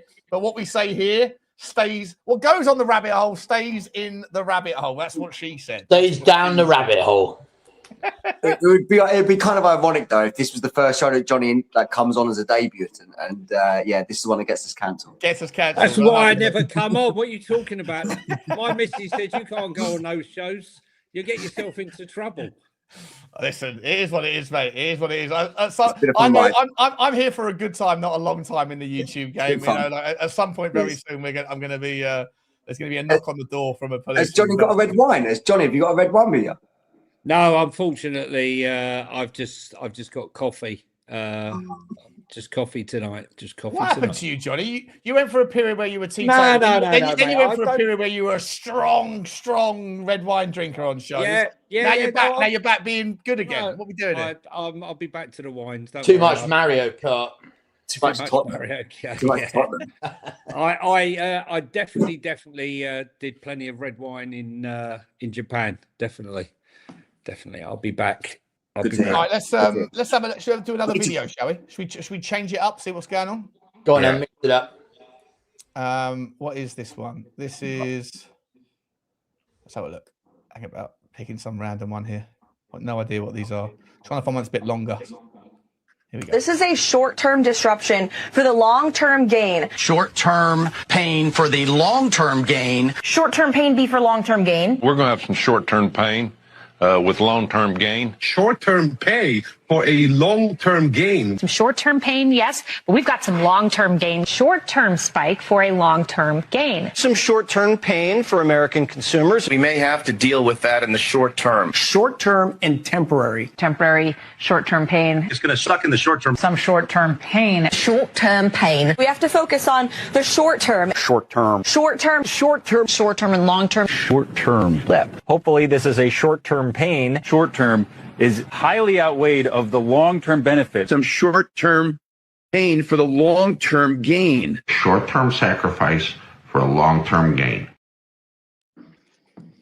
Yeah, so I know why I saw that and I was like, I probably brought it in because I was hoping my dad might one day watch this show and then realize when he says to me, Sean, stop listening to Alex Jones, stop listening to David Icke, stop. Like, it wasn't, if Epstein was that bad, if Epstein was really eating children, it would have been mentioned on ITV News, it would have been mentioned on Sky. Would it? Would it? Like that sort of video. I think this is when I started around about this. I wanted to show him that because I was like, the mainstream media are just given talking points and they all just trope them out day after Got day. to say though, Sean, in your dad's defence, David Icke does talk a load of shite because he's right about everything, Johnny. What do you mean? No. He's right about everything. Controversial statement there, Johnny. Controversial. Let me tell you. Don't make me fall out. Of all the things we could fall out about, Johnny, do not go after my man David Icke, the son of God. I like Icke. I've got the T-shirt. I like Icke. Listen, he was talking the other day about the tax and the fuel tax. I checked it all out, right? He's talking absolute crap. I fed it all into various mediums. Rubbish. What was he talking about? Oh, like how they're taxing your tax on the tax. He was talking. I think you've seen the one I'm talking about, Nick, or something. Yeah, it's about the tax on fuel. You know, not only are they taxing you on the fuel, they're taxing the VAT on the tax. And I looked at. Oh, well, here's one for you. This is a genuine story, right? As of April 2027, if you're in the UK and you die and you have a private pension, right? Let's say you have £1 million in your private pension, just argument's sake, right? Just for round numbers. I'm not saying anyone should have that much money, but just a round. If you have £1 million in a private pension right now, it would get handed down. The private pension would stay in the private pension and it would get handed over to your next of kin. Yeah. And that's not part of your inheritance thing, right? Everything else is you get your tax-free allowance and then you get pay 50%, whatever else. But the private pension stays. So if God forbid, Johnny, you were to die, Lynn would take on your private pension if you have one. Yeah. As of April 2027, that changes. And that your private pension is now part of your inheritance estate. Right, which is correct. Okay, some people are going to have a problem with that. Other people are going to say it's no problem. Here's the fucked up part about it, though. Because it's part of your private pension and it's considered untaxed income, because whoever built the private pension put it in pre-tax. If you have £1 million and you have to sell sell those assets to pay your tax bill, of the £1 million that you sell, you have to first of all pay the income tax that is owed on the sale. Top bracket, so top bracket 50%, and then you pay 50% of the inheritance tax of what's left. So of the £1 million that's in the private pension, Lynn would only get 250 fucking grand. Now, Mate, I know that's first world problems, but David Icke is it's right that they're taxing the tax, bro. Mate, do you know how many people? Have got problem, right? So if your family dies, say your dad dies and he's got a place, you've got 6 months to find the money for that place and sell it, right?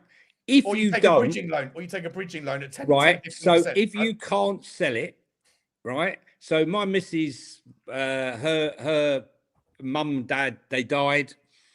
Trying to sell the place. It hasn't sold in 2 years. Beautiful flat. The market's fucked on flats.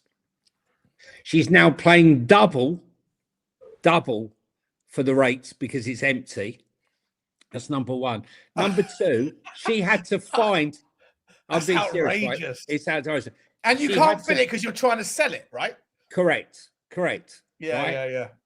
And also, the thing is, luckily, she had money put aside that when they died, she could pay all of the due tax. Otherwise, you can't sell your place. You've got to find the money to pay off the government within 6 months. You should be given at least a year, at least. Yep. These people are getting into massive debt, Sean. People are having to take massive loans. You can end up owing more than the place is worth. Negative equity. It's a joke. And this is when David Icke is saying you're paying double taxes. I haven't seen the argument, but if that's the general take he's making, No, but that was on fuel. This is a disgrace. This is an absolute disgrace. And It's you an know why it's a absolute- disgrace, Johnny? Because David Icke was actually correct on the number one thing, and that is, he said this in 1995, that the world is run by PDF files and Satanists, and every single week, every single month, every single year, more and more evidence comes to light that he's right, that reptilians from fucking planet Zorgon, from the Sirius Star, they came up here, they took our money, they came in, they put on some masks, and they taxed everybody through the hoop. Do you know where David Icke's residence is? Isle of Wight. Exactly. Trot's So at least bottom. No, unfortunately, Sean was right. It's Isle of Wight. He actually practices what he preaches, but he's 100% right on the tax. The tax is actually illegal. Like the taxation that we're having right now across every country in the world is actually illegal, constitutionally illegal. They can't keep taxing. The original income tax was actually based on a temporary tax in 1929 during post-World War I. It was a temporary 2-year taxation period, but they've continued it on, and they've got to a point now where they've run out of things to tax us on. So until people stop paying fucking tax, it won't stop. Like, you've got to be clever. So, like, to answer what Johnny said about the houses and stuff like that, there's a clever way around it. I'm not a financial advisor, but if you put your properties into an LLC, a private trust, there's exemptions. This is what rich people do with their money.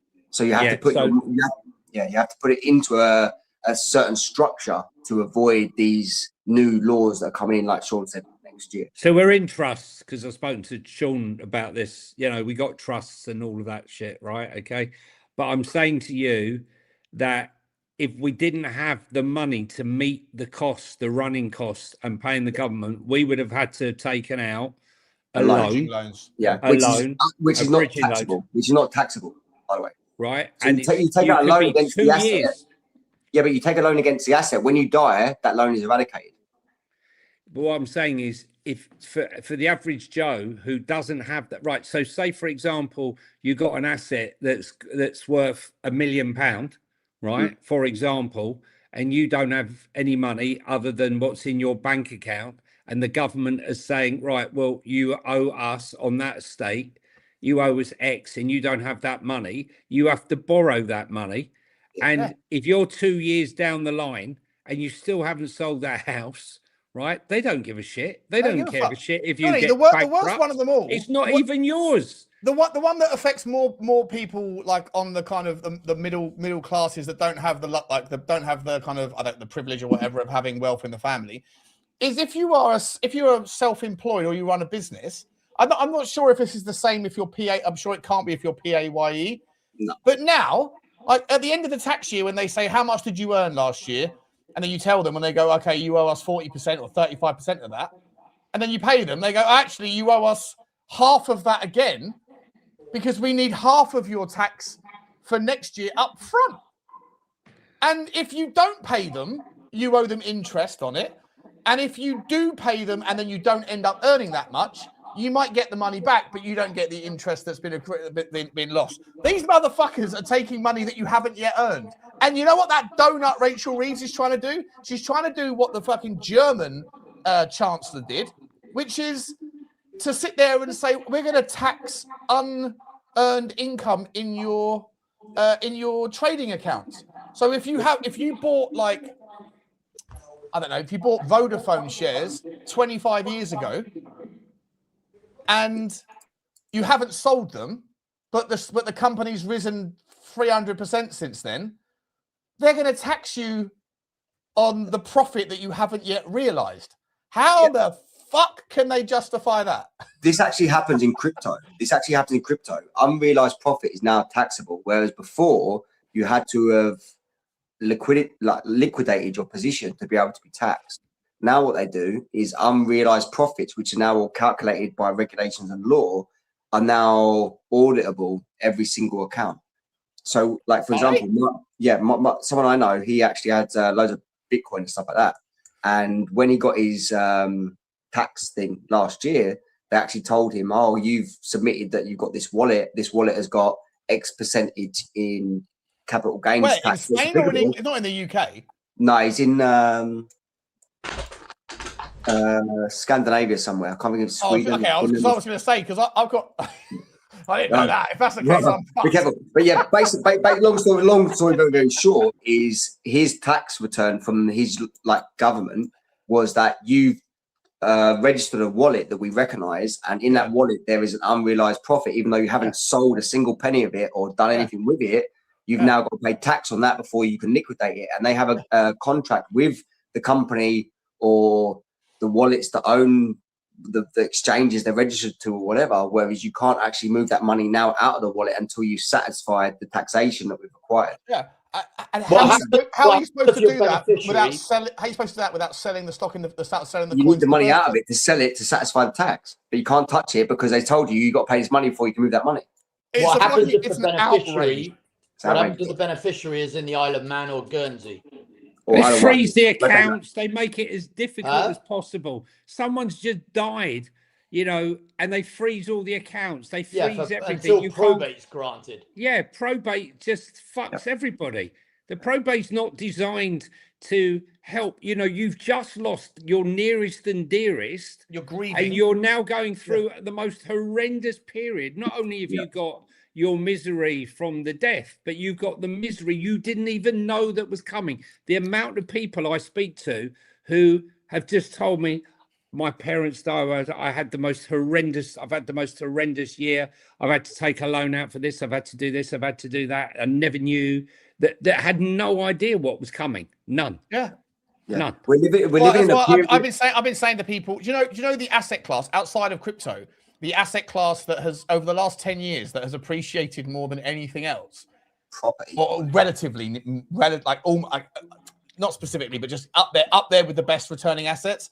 And it happens to be something which is incredibly difficult to keep a track on, shall we say, because it's not an asset that's going to be found in a bank account.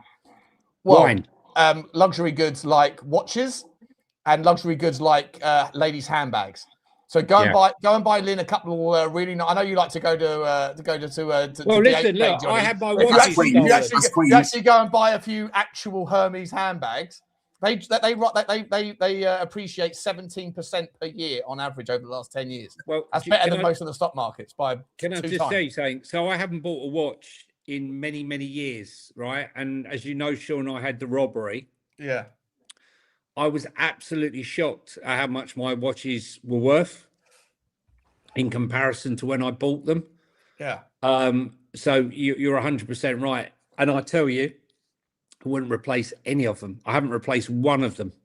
Not one. Yeah, I know this is probably like a conversation for like a very few people, but if anyone is watching this who does have a little bit of cash and they are getting to that point in their life where they can't really buy them second hand, mate. But luxury watches second hand are still fucking expensive. But don't ever lose the certification of authenticity. Don't ever lose the keep the box, keep the watch, keep the paperwork, put it in your loft somewhere, and the tax man won't know about it in all likelihood. And put it on the house insurance so that when it does get, like with Johnny's example, if it ever does get taken away from you, you now got the appreciated value of that asset. So I recently have sold a watch, a very expensive watch, and it held its value over a 7-year period and made 40% interest. Yeah, that's what I mean. Like over the last 15 years, Hermes handbags and things like Frank Muller watches or Rolexes. I mean, you can't even get a Rolex. If you want to go and buy a brand new Rolex now, you've got to wait like 5 years. Like it's such a sought after market. But there are things that the tax man's going to be difficult to find without watches. You know, correct. So the next time that Johnny has arson at his house. Yeah. The only problem with the watch market, the only problem with the watch market is that when you come to find a private buyer, it's very, very difficult to find that private buyer. If you go to like a consultancy company that find the buyer for you, they really do try and really beat a lot of the profit out of you. So, like in my recent example, like I made 40% on a recent watch. I had to find a private seller. But going through a consultancy service, that 40% basically would have been about 30% of that 40% given in fees. So you're spot on. You're spot on, Nikos, because I had one of the watches I had was a Daytona, Nice. And so my Daytona, I wouldn't have got had I gone to a dealer. I would not have got the money that I got from the insurance company to go out and buy my Daytona. No, not a chance. Here's a little pro tip for anyone that's got money in the chat, though. There are tax havens in Europe. And if you can go to a tax haven and get on a list, and they do have a lower price, 25%. So someone like Johnny, for example, if he was going to be looking for a replacement watch, maybe head somewhere like Andorra, make friends with the guy in the Rolex shop in Andorra, and you would pay 20% lower than what you'd pay in the UK. So Johnny knows a thing or two about making a friend or thing or two. Johnny's the greatest. Johnny is the greatest wheeler and dealer when it comes to relationships. Johnny knows how to nurture. The greaser of the relationship. Yeah, he knows what he's doing. He knows what he's doing. The thing is, in Europe, there's not so many tax havens like there used to be. But if you can get a relationship like Owen, I got to be honest with you, I was tempted in Japan because Japan, not only is the pound very strong, when I was out in Japan, it's normally around 450, 140, 150. It was up at 210, 212. If you add on to that, the fact that their watches are cheaper, plus the fact that there's a tax rebate on it. You get your money back at the airport, Johnny. You're that guy. You're that guy. You're that guy. For 25 direct. years, I've walked through airports around the world, and I see a queue of people that are queuing up for their VAT returns. I'm like, what exactly are those people doing? And why aren't they doing it? Japan is direct. The risk, Johnny, that you have, buying in Japan is that you might end up with a Frankenstein watch. So when someone actually evaluates it later on, I'm saying in that part of the world in Asia, there's a lot of that there. The places you want to buy it, is Dubai. If you go through Dubai airport, there's always new stock available in Dubai airport, and they have the tax exemption there as well. Places like in Europe, I would say like Andorra is one of them, Luxembourg, Switzerland, for example, if you can get a watch guy there. But there's only a handful of places really where you can buy it directly from the distributor dealer. But everything else is second hand, or if you like, passed on. Second hand's okay, though. Mate, what's the value? Second hand's okay.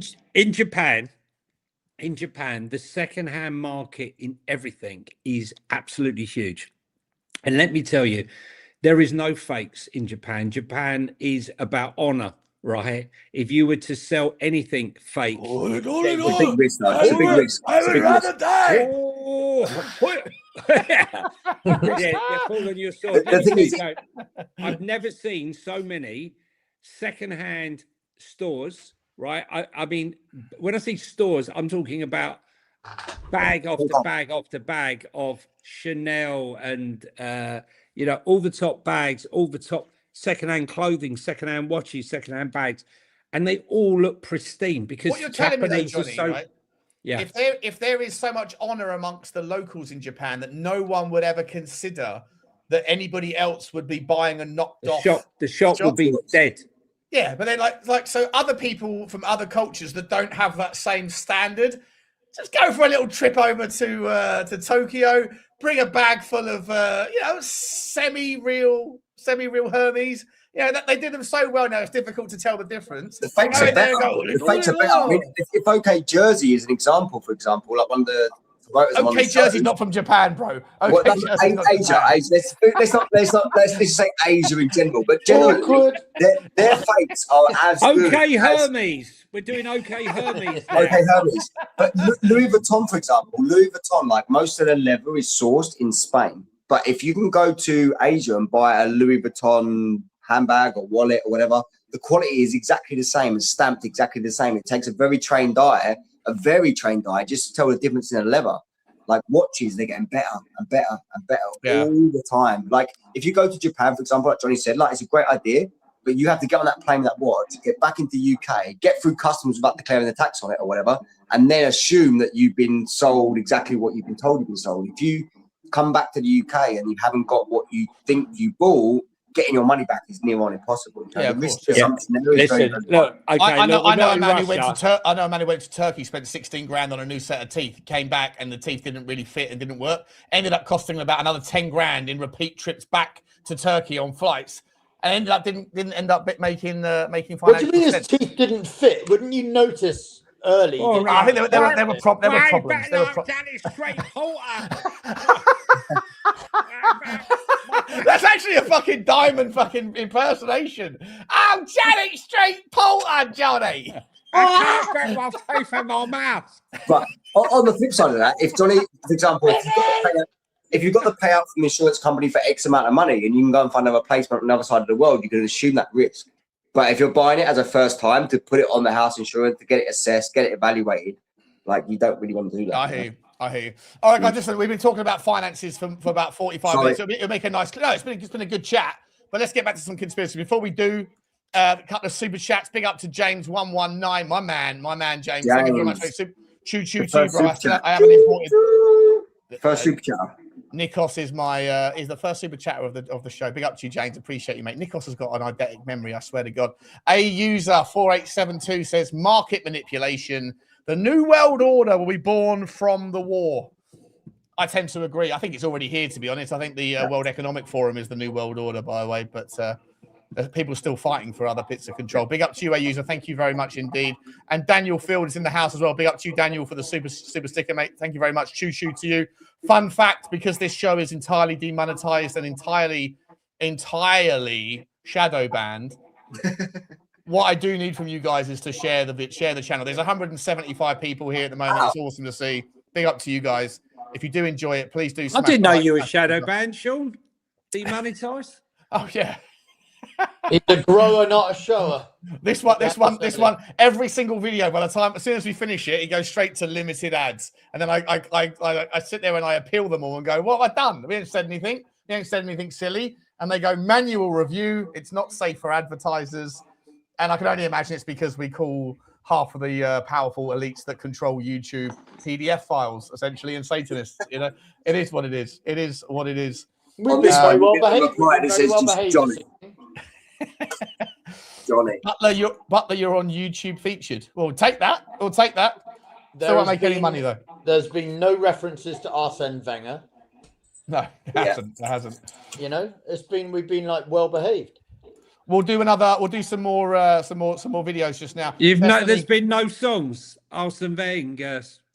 Yeah. Well, that's the thing. With his bag of sweets and his cheeky smile. Whole world's a effing PDF. Destiny. I sold a watch for 4K more just so he could have it. Who? Oh, the guy from Dubai. I see you saying Dubai. Yeah. The Dubai they love it. Big up to you, Destiny. Thank you very much, mate. I appreciate it. Bling. Right, should we have another look? Should we have another look at see what else is going on in the world of crazy stuff? In Germany right now, they have said that all males aged between 18 and 44, I think it is, have to obtain permission to leave Germany, and they can't be away for more than 3 months.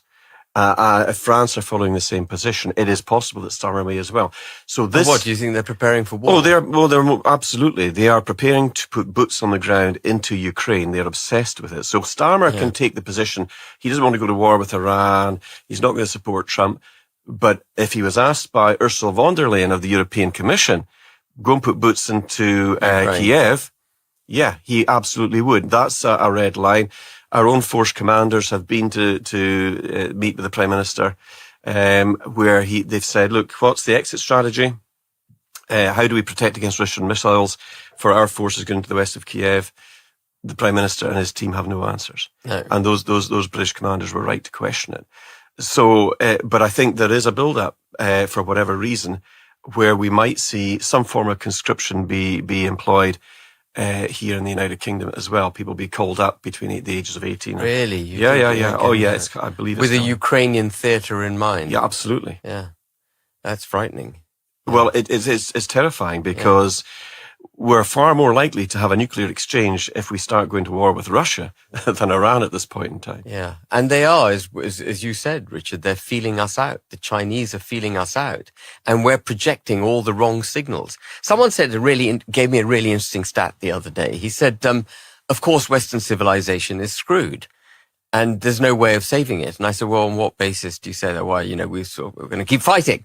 And he said, well, you can't really fight because the interest that every single Western nation is paying on its debt bill is twice, if not more, than what you're spending on defense, which means you're living at a level which you can't afford to defend.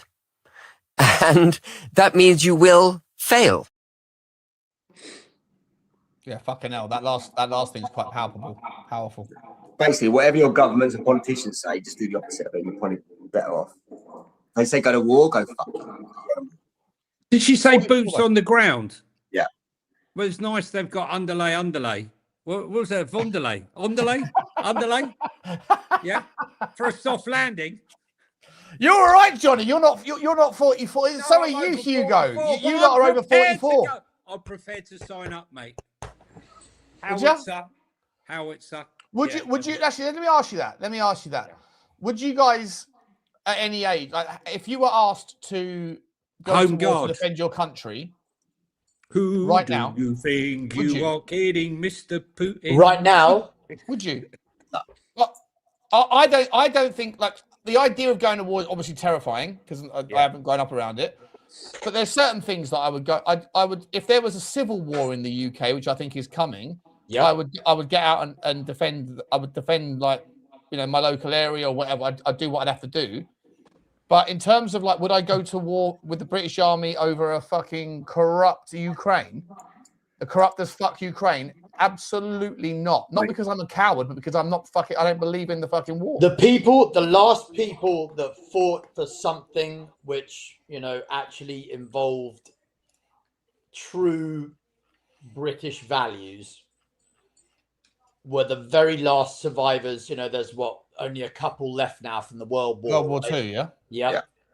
And they are absolutely revulsed by what they're seeing now. Absolutely. They're like, why did we sacrifice everything for that? Thousands of lives.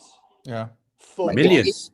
They gave birth to Johnny's generation, and Johnny's generation has taken it all and given nothing for the rest of us. Thanks, Johnny. Thanks, Johnny. Jesus. I've had a good time. Thanks, Johnny. Go and buy your hashtags in Japan. Listen, I've got to drink some red wine and buy some watches.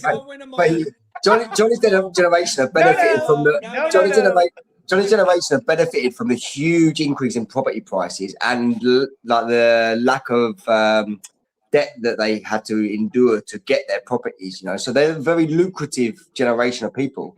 Mate, if my country, we've had it easy, mate. We've had it easy, mate. It's just life is just a fucking. No, I'm not saying that. I'm just saying, in comparison to somebody now who's trying to acquire some assets. Nowadays, for kids, I totally agree with you, Nick. Mate, we've got off topic, which is the complete degradation of any kind of sovereignty.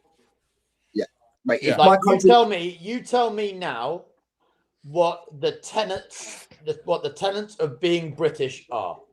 You tell me. If my country, if England, the country I love that I was born in, was on fire, I wouldn't piss on it. And that's sad to say, but it's been run so far into the ground. What are the pillars of Britain now? Well, before we answer that now, what were they 100 years ago? But there was some sort of type of like. Johnny, what were they 100 years ago? Well, I think it's difficult. I think any culture. You ask the question. The Victorians. Look, we've gone from what is it to be British today? It's just as difficult to answer that before any problems that emerge. It's a difficult question to answer. Listen, at least there's some incentive. At least in Johnny's generation, there's an incentive to be patriotic. There's an incentive to fight for something. These kids these days, mate, they've got nothing to fight for. Nothing. No, listen, look. The Victorians, talk about this country is rested on its laurels, big time. In the Victorian era, we were pioneers. We invented stuff. We invented we bought the underground, the train, we also committed fucking horrendous acts. No. I know we did. We all did. Everyone did, right? The Africans were involved in slave trading as well as the Brits and the Americans. Slavery is one part of it, but slavery goes back thousands and thousands of years. Yeah. But my point here is that we built something and we didn't build upon the foundations that the Victorians gave us as far as into infrastructure and design. We are a shadow of our former self. I mean, the fact that, with the fact that we are now still relying on the networks of pipe work and stuff from the Victorian times and running, London. No wonder it's falling apart. We've made no provision. We haven't looked at investment. When I go to places like, for example, Korea, which was devastated, millions of people died in the not only when Japan occupied it and then in the Second World War, but in the Korean War in the 50s. There was like nothing left of it. We're talking about South Korea, right? Yeah, well, South Korea, South Korea, right? And then you look at Japan. After what happened after the Americans came and Hiroshima and Nagasaki and the state of Japan, but they built it in. If you look at the time frame from where Japan is, where it is today, and where South Korea was and the state was in to where it is today, and then you look at Britain in the 100 years, we have gone backwards. We haven't progressed. These countries have progressed because their mindset and progressed without growth. By the way, Japan is like an example. This notion that like growth is everything. It's not everything. To the West, it is. To the West, it is like inflation can be 5% as long as growth is 3%. Growth. Japan hasn't grown at all in like 40 years, and yet they are fantastically run society and economy. Didn't they? They had stagflation. Yeah, this notion that prices can come down. Oh no, that's the worst thing in the world. It's an economic disaster. Show me examples where stagflation has been an absolute fucking disaster. There really aren't that many because, at least in the West, because this notion of growth at all costs is the most important thing. But Japan has survived and thrived, and they've had fuck all growth for a generation and a half. It's all about growth. There is one area of the UK that has thrived ever since, and it's called the square mile. Well, that's the only. Well, they've lost a lot. It's lending money. That's the only industry we have now is insurance and lending and money lending. We lost a lot of that, though, Hugo. Right? I mean, we lost a lot of that. A lot of that money and a lot of the square mile. That money has gone. It's gone to Frankfurt. It's gone to Paris. I was in Frankfurt last year, looking around. Where are your papers? The industrial, how is the industrial complex in Frankfurt? What a lot of people don't realise, the square mile, Canary Wharf, is not actually governed by UK regulations. It's got its own police force. It doesn't fall under UK law. So they've been able to do whatever they want. So any kind of dodgy dealings with any countries is completely thrown under the radar compared to any laws that apply to everybody else in the country, which is why they've been successful. Yep. Yeah. And by the way, this guy, Stephen Jackson, is absolutely bang on.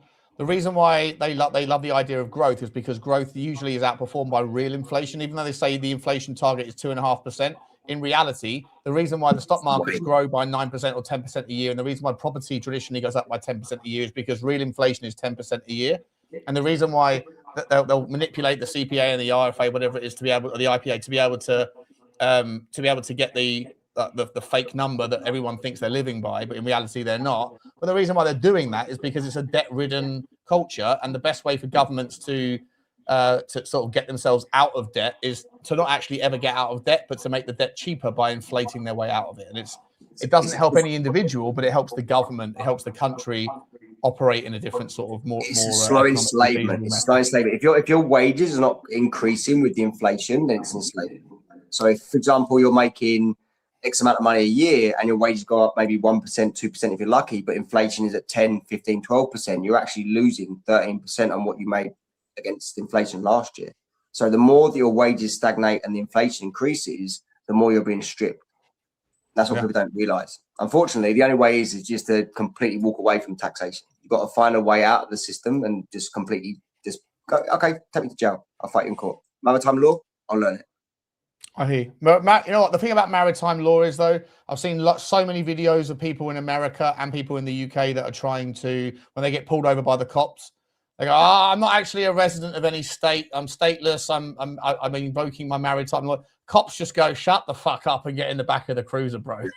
Yeah. You actually, it ain't gonna the thing fucking is work that- here. You can live by this idea that you're above the law, but you ain't fucking above the law in reality. The thing is in court, when you step across those doors in the courtroom, you will win that case.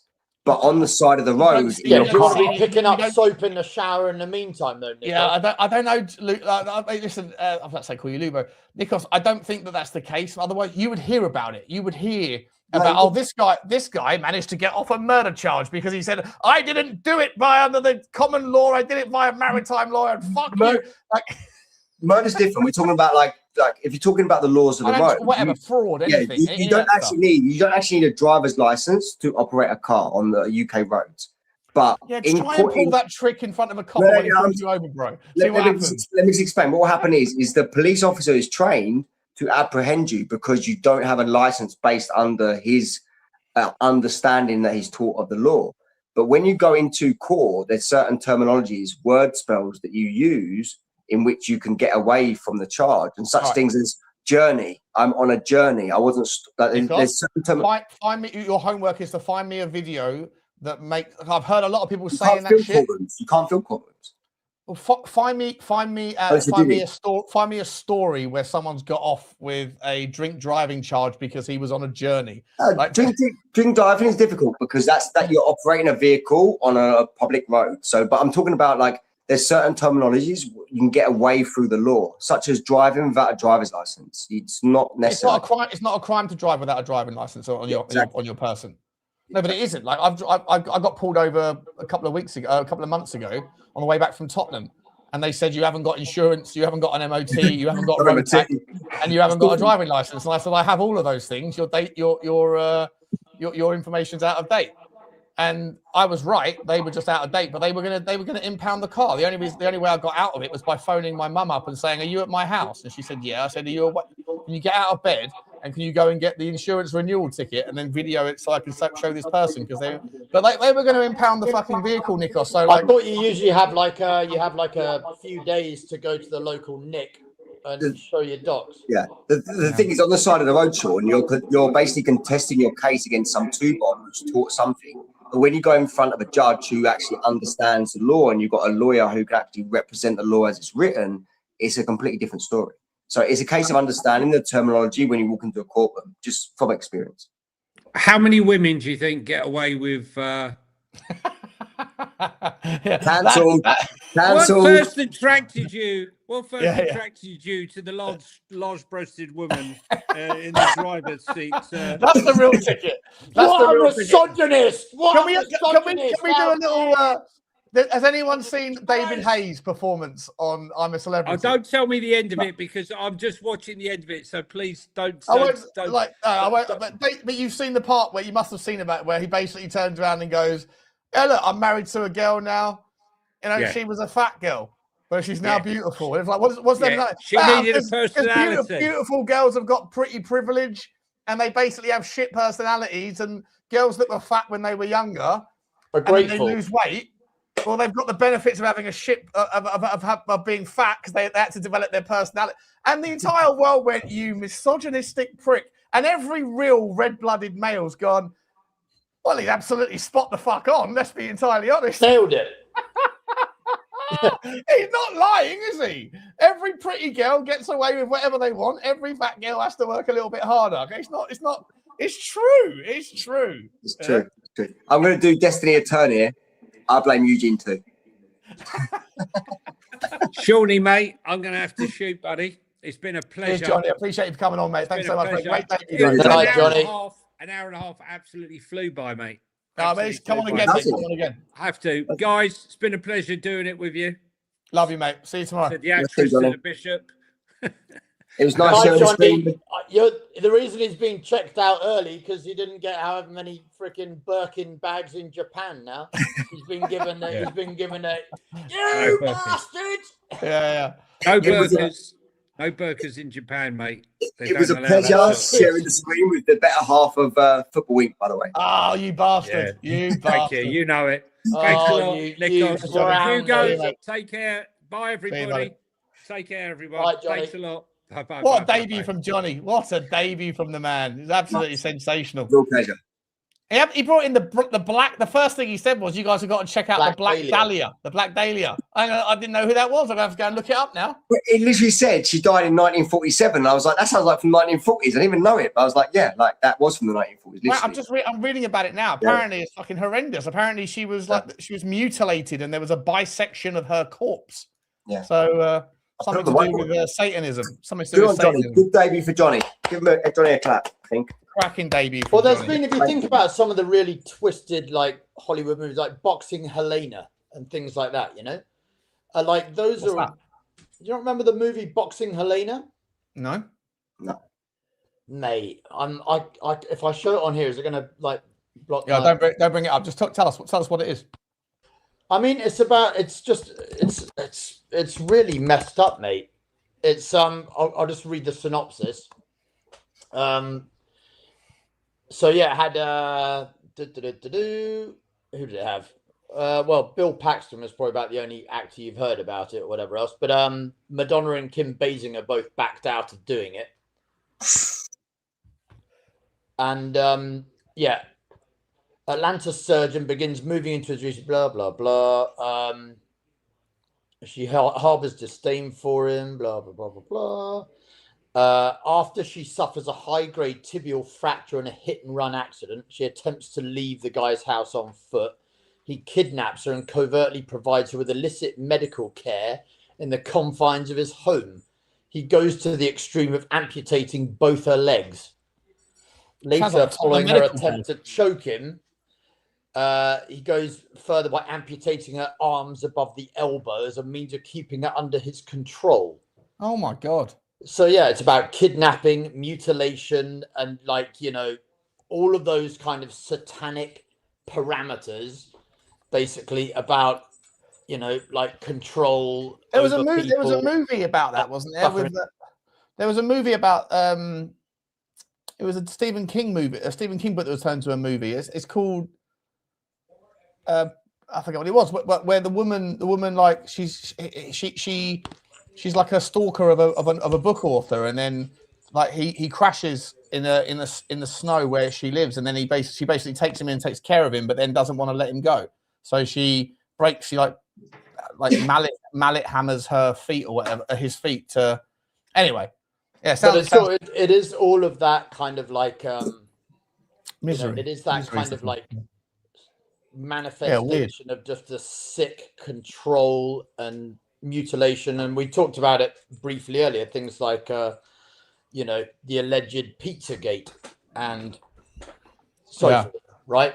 All of those kind of things with that definitely happened, by the way. That definitely Pizzagate, 100% that was real. 100%. So you know, all of these things that are again like control and just, you know, sick parameters of getting, you know, what they want under some guise of something else, right? They develop. There's also something. Is there a syndrome though, Hugo? Isn't there something called something Hausen syndrome, which is like Munchausen syndrome? Is it Munchausen? Is that where the mother of? I remember watching seeing this thing that there was a daughter. There was another film that was made about this. There was like a daughter that was like the mother had sort of personality bipolar or something. Bipolar or borderline personality disorder, and she had one of the symptoms of borderline personality disorder is abandonment syndrome, right? Where you're terrified of your children or whoever it is in your life leaving you. And so she went about this like series of acts that essentially she poisoned her daughter to the point where she was in a wheelchair, and made her like really unwell, really sick, because she was terrified that her daughter was going to leave her as she got to her teen years or got to her. So Munchausen syndrome. Is that what it's called? Is that the same thing? It's a mental health condition where an individual pretends to be ill or deliberately produces symptoms of illness to gain attention and sympathy. Okay, so that's not the same thing then. The thing I was thinking about was where the mother poisoned her daughter so that she basically became like a paraplegic. And then they had to take the daughter to the hospital, and then the doctors run blood tests and were like, "This kid's getting poisoned or whatever. And then long story short, like dosed. Yeah, they figured it. Anyway, I forget. Anyway, listen, this show's been so weird. It's been very little conspiracy, more about finances, and now we're getting into random movies. Let's have a look. How much time have you guys got, by the way? Are you guys in a hurry? Long as you want, mate. Long as you want. No, all good. It's all a conspiracy. The whole lot. It's all a conspiracy. Yeah. Let us know in the chat if you want us to keep going. We are at the 20 to 12 time in the UK. It's late in Nikos's world. Still early in Hugo's. But let us know if you want us to keep going, guys, and we can do some more. But let's do it on the video, shall we? Let's have a look at this one. Let's go for this one. These people honestly believe that they are the descendants of gods, that they are the chosen, that they are God's special people, that we are delusional, and that the true creator is this wisdom principle that they think of as Lucifer. That wisdom principle gave us ancient mystery school teachings, and that the enemy, which they call Adonai, the adversary, which we would call the Christian God, came to try to defeat them.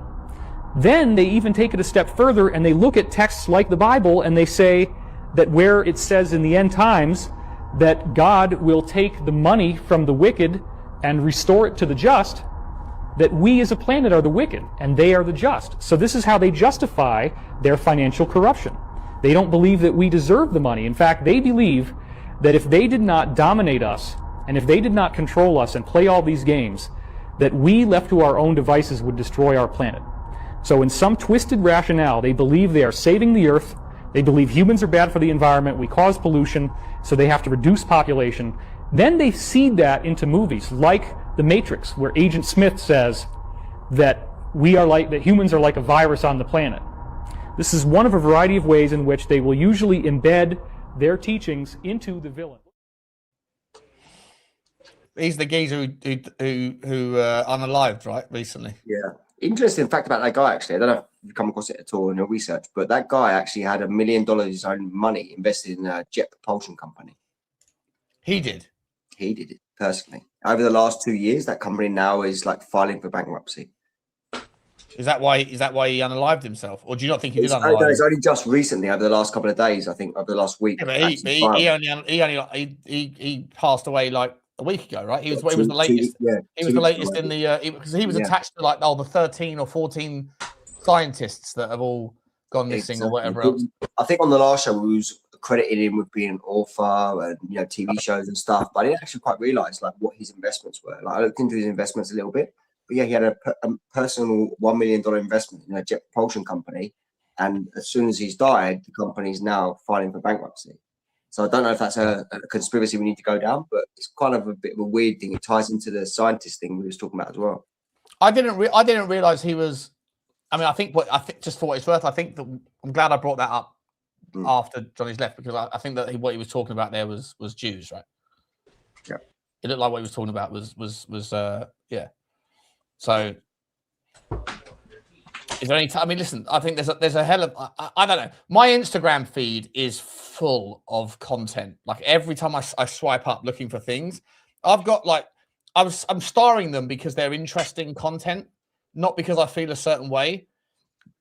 But like, on the last show we did, Eugene got a little bit upset with the frequency of content that we were showing that was a little bit kind of like Israel focused.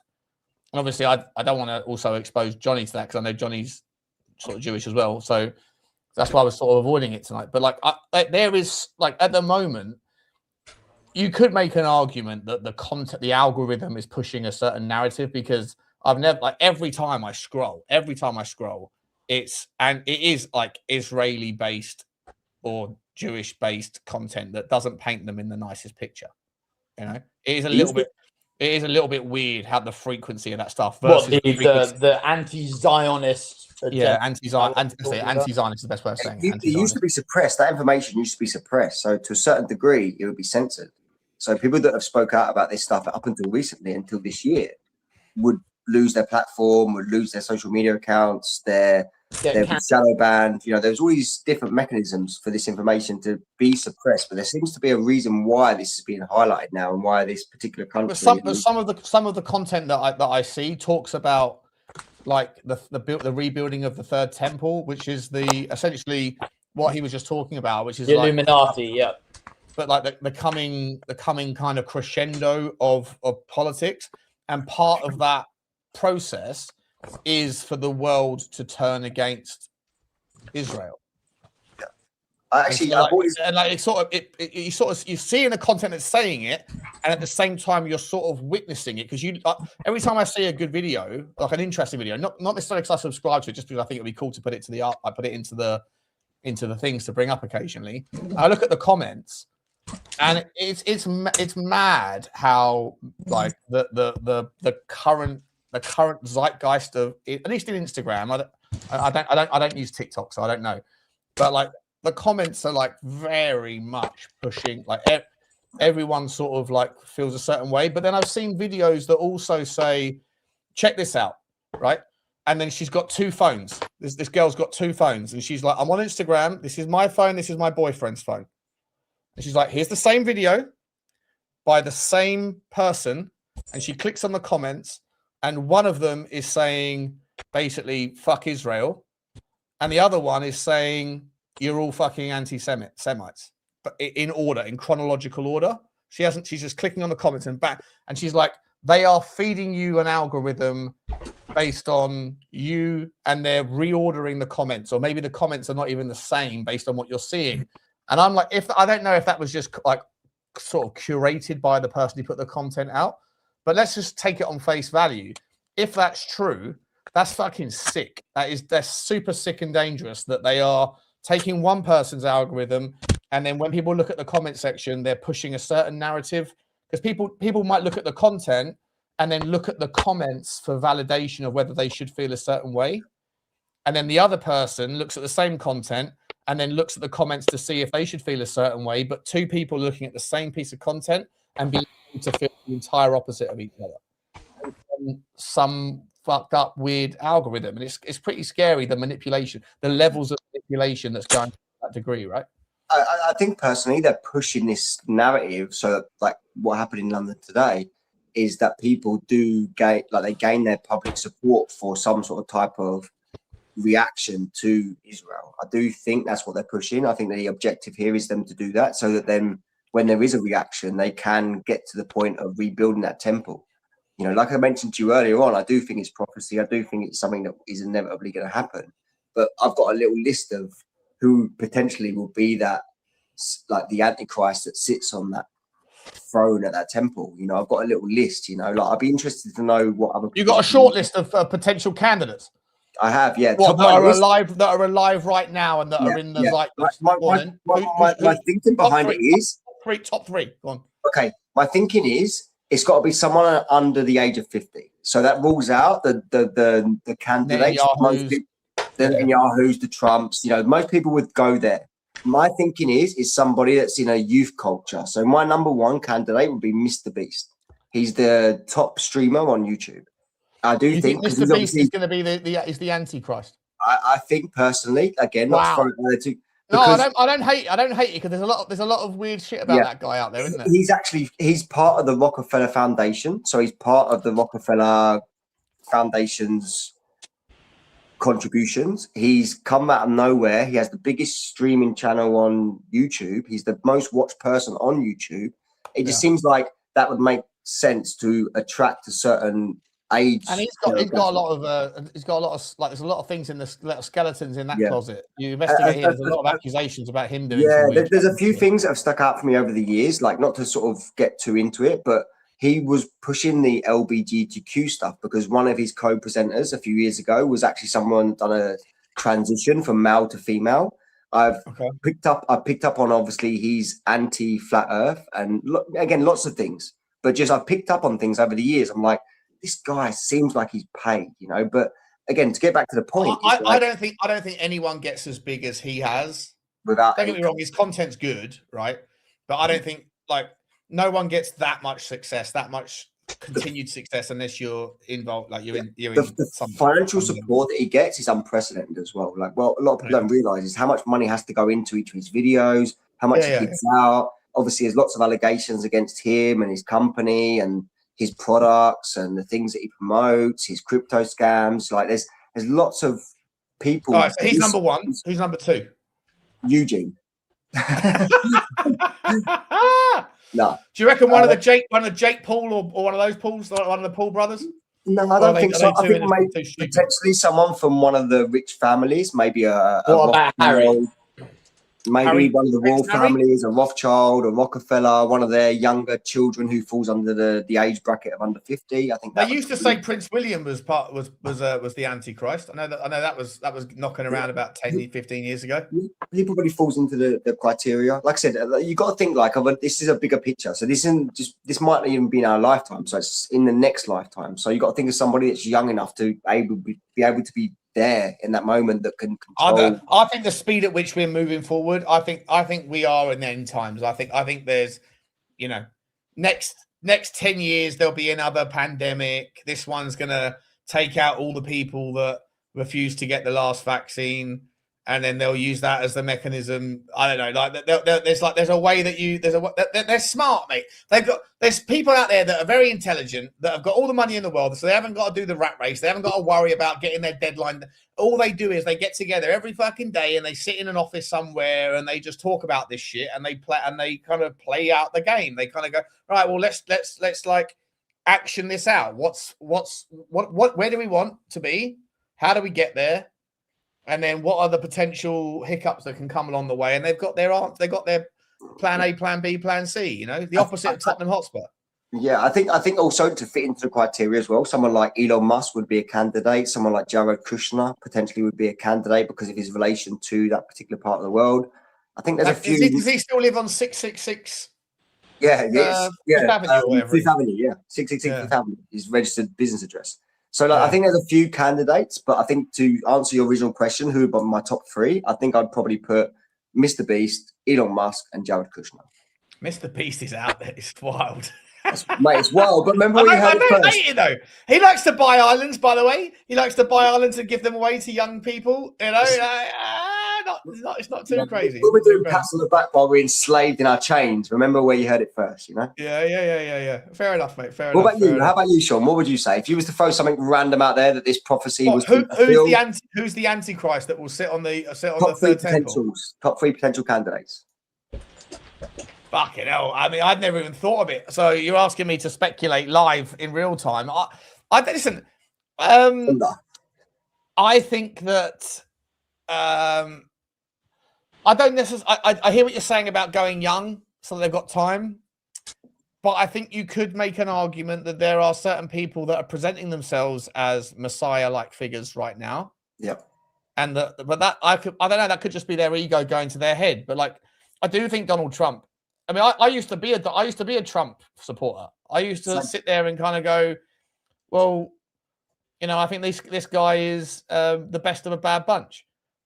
Now, he ain't for me at all. But then at the same time, I've never liked any politician. And the reason I went for him was because he represented as the anti-politician. He was the guy that was supposed to be, draining the swamp, so to speak. Like, I'm apolitical. I can't stand in the UK.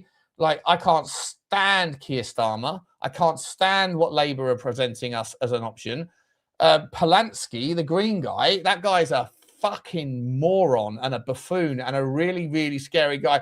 And you can tell by the way he runs. Like, I've seen footage of him running, and he was clearly bullied at school and a complete fucking gimp. And that guy in charge would be absolutely devastating. But then you go, okay, so if you don't want those two, you go to the right side and you go Nigel Farage. Well, Nigel Farage tells you all the things you want to hear until the proximity to power gets a little bit closer. And then he starts to dial it back, and you can tell that he's bought and paid for. He's 100% already been compromised. And then you got the other clown, Rupert Lowe, who I met Rupert Lowe. I know Rupert Lowe, and I know the guy's a fucking idiot, an absolute idiot. Now, he says everything that people on the right want to hear.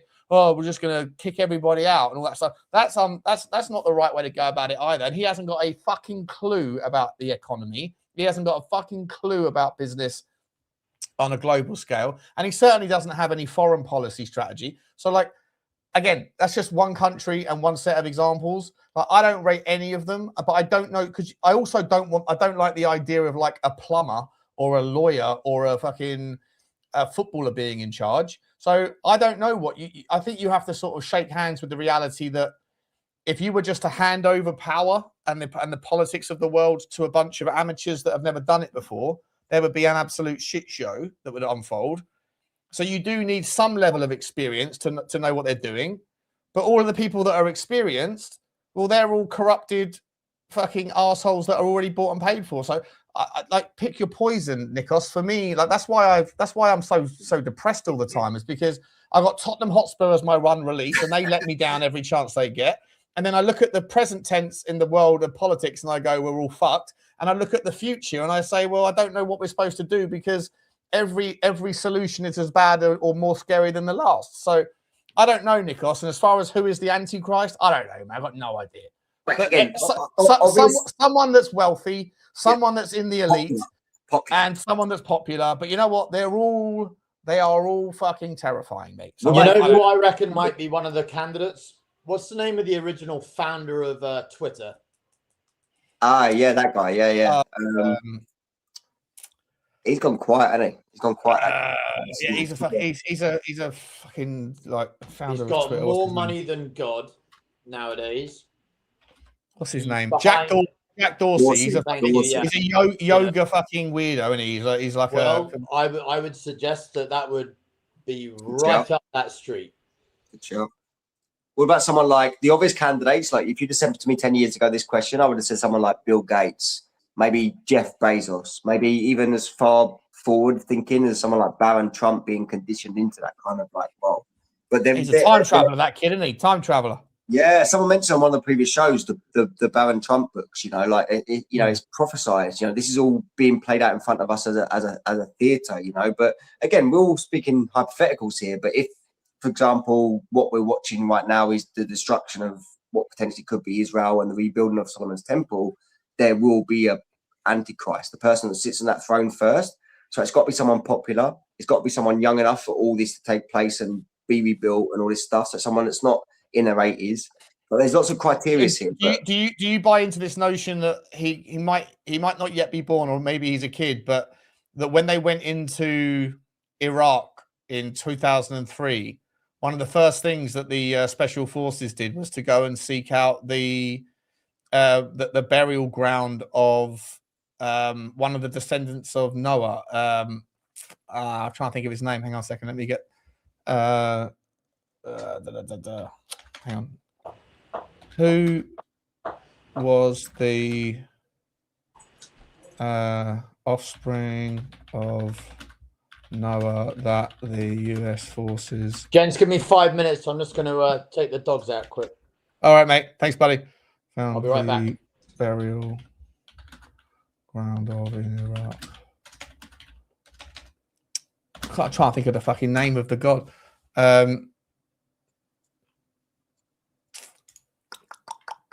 I haven't asked the right question. Come back to it. Pass. Come back to it. But again, take it back to the subject matter. Like, potentially, I think that's what we're witnessing. I think Nimrod, Spurs King. Well done, mate. Well done, Nimrod. Well done, Spurs King. Fucking legend. Yeah, they went and found Nimrod, and Nimrod, according to the biblical scripture, was potentially part of the demiurge.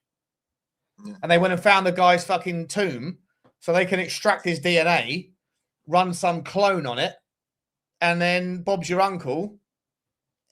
That's the Antichrist, and he's probably about 20 years old right now. Again, if you'd have asked me 20 years ago, I would probably have a different list of names. But I'm just thinking in reality now. One thing about that Mr. Beast one that sticks out for me is the name, Mr. Beast. Like the name seems to be like too convenient. Too convenient to be somebody that could be so popular, but also have that kind of like hidden meaning in the name, you know, like I hear you. No, I hear you, mate. I hear you. 100%. 100%.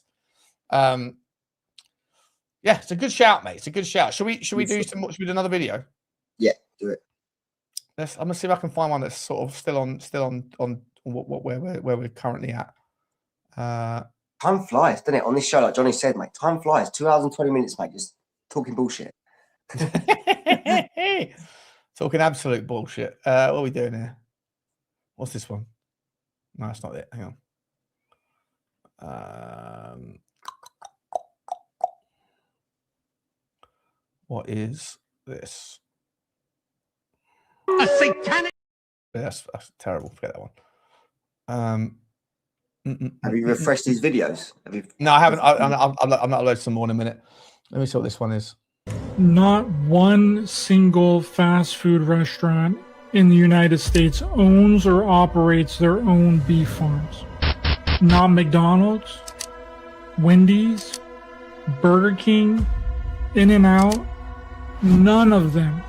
When 40% of the US population eats beef from fast food restaurants on a daily basis, not a single one of them owns or runs or operates their own beef farm, but instead runs and operates 144 sick and ill children's centers. Could you imagine if Toyota just did not own or operate or run any Toyota manufacturing plants? That would sound crazy. A commercial for KFC where they baptize this person in a lake of gravy and it comes out a chicken wing. Right, that's fucked. I'm glad you brought it up, actually. That's something I've been wanting to talk about, actually, to be honest. Human meat in McDonald's? Yeah, McDonald's doesn't own, right? I think we covered this on one of the shows like a long time ago, but McDonald's doesn't own any beef farms, and they churn out however many hundreds of millions of burgers it is a year, whatever it is. You know, McDonald's buys 20% of New Zealand beef. Yeah, okay, 20% wouldn't cover probably a week in Europe, you know, that, to be honest. But if you think about how much they churn out, how much you would need to produce to be able to keep that conveyor belt running, but they own. It's well, more how many McDonald's beef patties do you reckon you can get from a cow? Like 10, 5,000? A lot, I think. But a lot. But the thing is, if you're running a business like that that's been around for so long, like you would need to have like a conveyor belt of beef. You know, like I just think there's a coincidence in that they don't own any beef farms. Because if you're an investor, like from an investor point of view, you would buy beef farms, wouldn't you? Because you'd be like, okay, I need beef for the next 10 years, 20 years, 30 years, however long you envision your company being in business for. But it's kind of weird that McDonald's is involved with so many kids' hospitals, and it's more than 144. They own 144, but I think they subsidize and contract thousands. So they're involved. Well, they say that there's like they've done tests and that there's like an acceptable amount of human meat in McDonald's. There's an acceptable amount of human meat in. What the fuck does that even mean? Like or human DNA or something. I don't know what's going on there. But like ever since I saw that, I was like, I'm never having McDonald's ever again. Fuck. What did I just walk into? McDonald's owning no beef farms, but owning 144 kids hospitals and want the world to know about Ascension. I would want. Sorry, I didn't miss that. Go on, sorry, Hugo. I would say, just to clarify for Hugo, they don't own any beef farms, but produce hundreds of millions of patties a year for their restaurants. But they own 144 kids hospitals and subcontract and support thousands and thousands more worldwide through the Ronald McDonald Foundation, which is a Nephilim. The clown, the Nephilim. Yeah, the clown, the actual clown, the origins of the clown, which is why some people get naturally scared of them, is actually a representation of a Nephilim. There's a channel called Understanding Conspiracy, and he wrote a book about the Nephilims. But they've masqueraded as jesters through recorded history. But just in our lifetime, Ronald McDonald has been the face of a Nephilim on food. To break it down, but look into it. Oh, I will look into it. Yeah, I mean, like I say, for me, I'm convinced of looking into the Epstein files. I must have, of the 3 million Epstein files that were released, Nikos, I genuinely think that I probably looked at myself somewhere close to about 10,000 of them, right? I went through so fucking many. And obviously, like, I couldn't be bothered, like, you know, making stories and YouTube videos and stuff about it because it's just, I'm too lazy. I've got other things going on. But I did go and research all the videos that I saw that were about them. I did go and fucking check and look, and those things are real. And the cannibalism side of that whole conspiracy, to me, if it ain't cannibalism, then someone needs to explain what the fuck those things were talking about, because they were talking about jerky meat, in a way that like the only thing that made sense was that it was a code word for human meat, and they were talking about like baby, like the kind of, they were saying like kiddie jerky or whatever, and how it would taste of cream cheese. And then people were putting it together with other emails, and it was because they would say that because it had that flavor, because the kids that were in the theory that they had been on not breast milk, on the formula, right, which made because they weren't on solid meat, like they were just consuming formula, that it made the meat taste like cream cheese because of the lactose that was in the and I'm sitting there looking through it and I'm going, what the actual fuck? Like, and then you go, who's doing that? Like, even if you kind of get on board this idea of like, oh, the elites, they have to do certain things to make sure that everyone in that circle knows that they're cool and that they're not a risk, and so we all do it together, all that stuff, right? Okay, you can kind of get your head around to a degree, to some level, that some people would be willing to do crazy fucking horrendous things in order to participate in the power play of politics and get up the ladder. But the other stuff, you're like, no, like no one's willing to do that to make a bit of money. So either it's bullshit, or those people are not really, I don't know how to say this without sounding stupid, but like, that's not a human thing. That like those people might be part of that kind of wider conspiracy, that they're not normal like me or you or us. They are offspring of Nephilim or something like that. That they are the latest generation of those bloodlines, and those bloodlines are not actually kind of human. Like they're into the other stuff, like there's the kind of reptilian shit where they feed off the fear and that's sustenance. That's the sort of shit that they're into.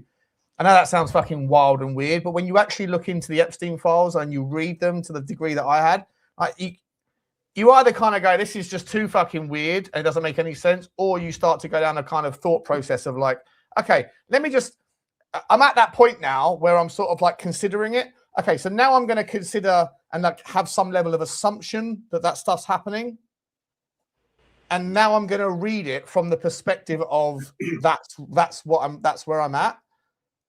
And then it all kind of like connects and you kind of go, oh shit, okay, these people might be into that and they might be from that. And then it has something to do with Satanism, and it has something to do with the Star of Rephaim, and it has something to do with the Nephilim, and it has something to do with the feeding off of fear, and it has something to do with adrenochrome, and all of these little micro store and Pizzagate, and all of these little micro things that were once individual conspiracy theories. Actually, you start, if you get into the mind of going, okay, so let me get there, let me work on this, and then you start to do like a fucking probability diagram. It is all possible, as much as it's fucking wild and weird to say it, and people who aren't into the stuff that we're into might listen to me right now and go, Butler's lost it. I hear you, but actually when you go into that, it is fucking, it's plausible in the weirdest and stupidest way. And then once that's possible, everything else kind of connects and makes a little bit more sense. Does that make sense? Exactly. Yeah. I mean, the Epstein files, you know, I've looked into a lot more than 10,000. I've got them all backed up from the original first week drop on external hard drive. A lot of those files have now been extra redacted and amended or deleted or whatever. But the point is, from those files, you can take quite clearly that the power elites that run the world, they are involved in cannibalism. It's just obvious. It's there. It's in black and white. It's not anyone's conspiracy theory anymore. It's black and white. It says it there. So, like, I think what we're witnessing, going back to the McDonald's thing, is I think we're witnessing some sort of type of mass production of cannibalism. So, like, to take McDonald's example as the main distributor of it, it's not every burger chain, for example. It's just particularly this one that I'm aware of. But I think their role in this is to get people into this type of fetish or this type of consumption. You know, people are unaware of it, but by eating it, you're giving your karmatic consent to them continue doing it. So it's dark, it's deep. You know, we've gone really right down the rabbit hole with that particular video. Yeah, sorry. Yeah, yeah. Listen, I'm busting for a week, and you guys hold the fort for 30 seconds. Of course we can. Put up video. Why not? Sorry, Anyway. Nikos. How do you spell the Nephilim? Nephilim is Nephelim. There's a guy called Paul. He's got a channel called Understanding Conspiracies, and he wrote a book called Nephilims Are Clowns. You can buy it on Amazon or directly from him, directly with a signed autograph and stuff like that. But he actually joined a lot of pieces together through his research, like from ancient texts and through, you know, like researching into jesters and the role of clowns at circuses and stuff like this. But he concluded through his extensive research that the Nephilims were represented as clowns in our modern society. So this would then translate into Ronald McDonald. And if you look into the advertisements they used to produce for McDonald's, 1970s, 1980s, you would find that they actually used to put a lot of hidden messages about eating children, about eating yourselves in their actual TV commercials. But they've stopped doing it recently. But yeah, the Nephilims, look into it. And yeah, these are, you know, spawns of Satan. But masquerade clowns. Offspring of rebellious angels. Yeah. Yeah, exactly. Exactly. Should we do another video? Do it. I've uploaded a couple more new ones, fresher ones, so we can let's see where this one goes. I don't know where they're going to go with it. I've got no idea.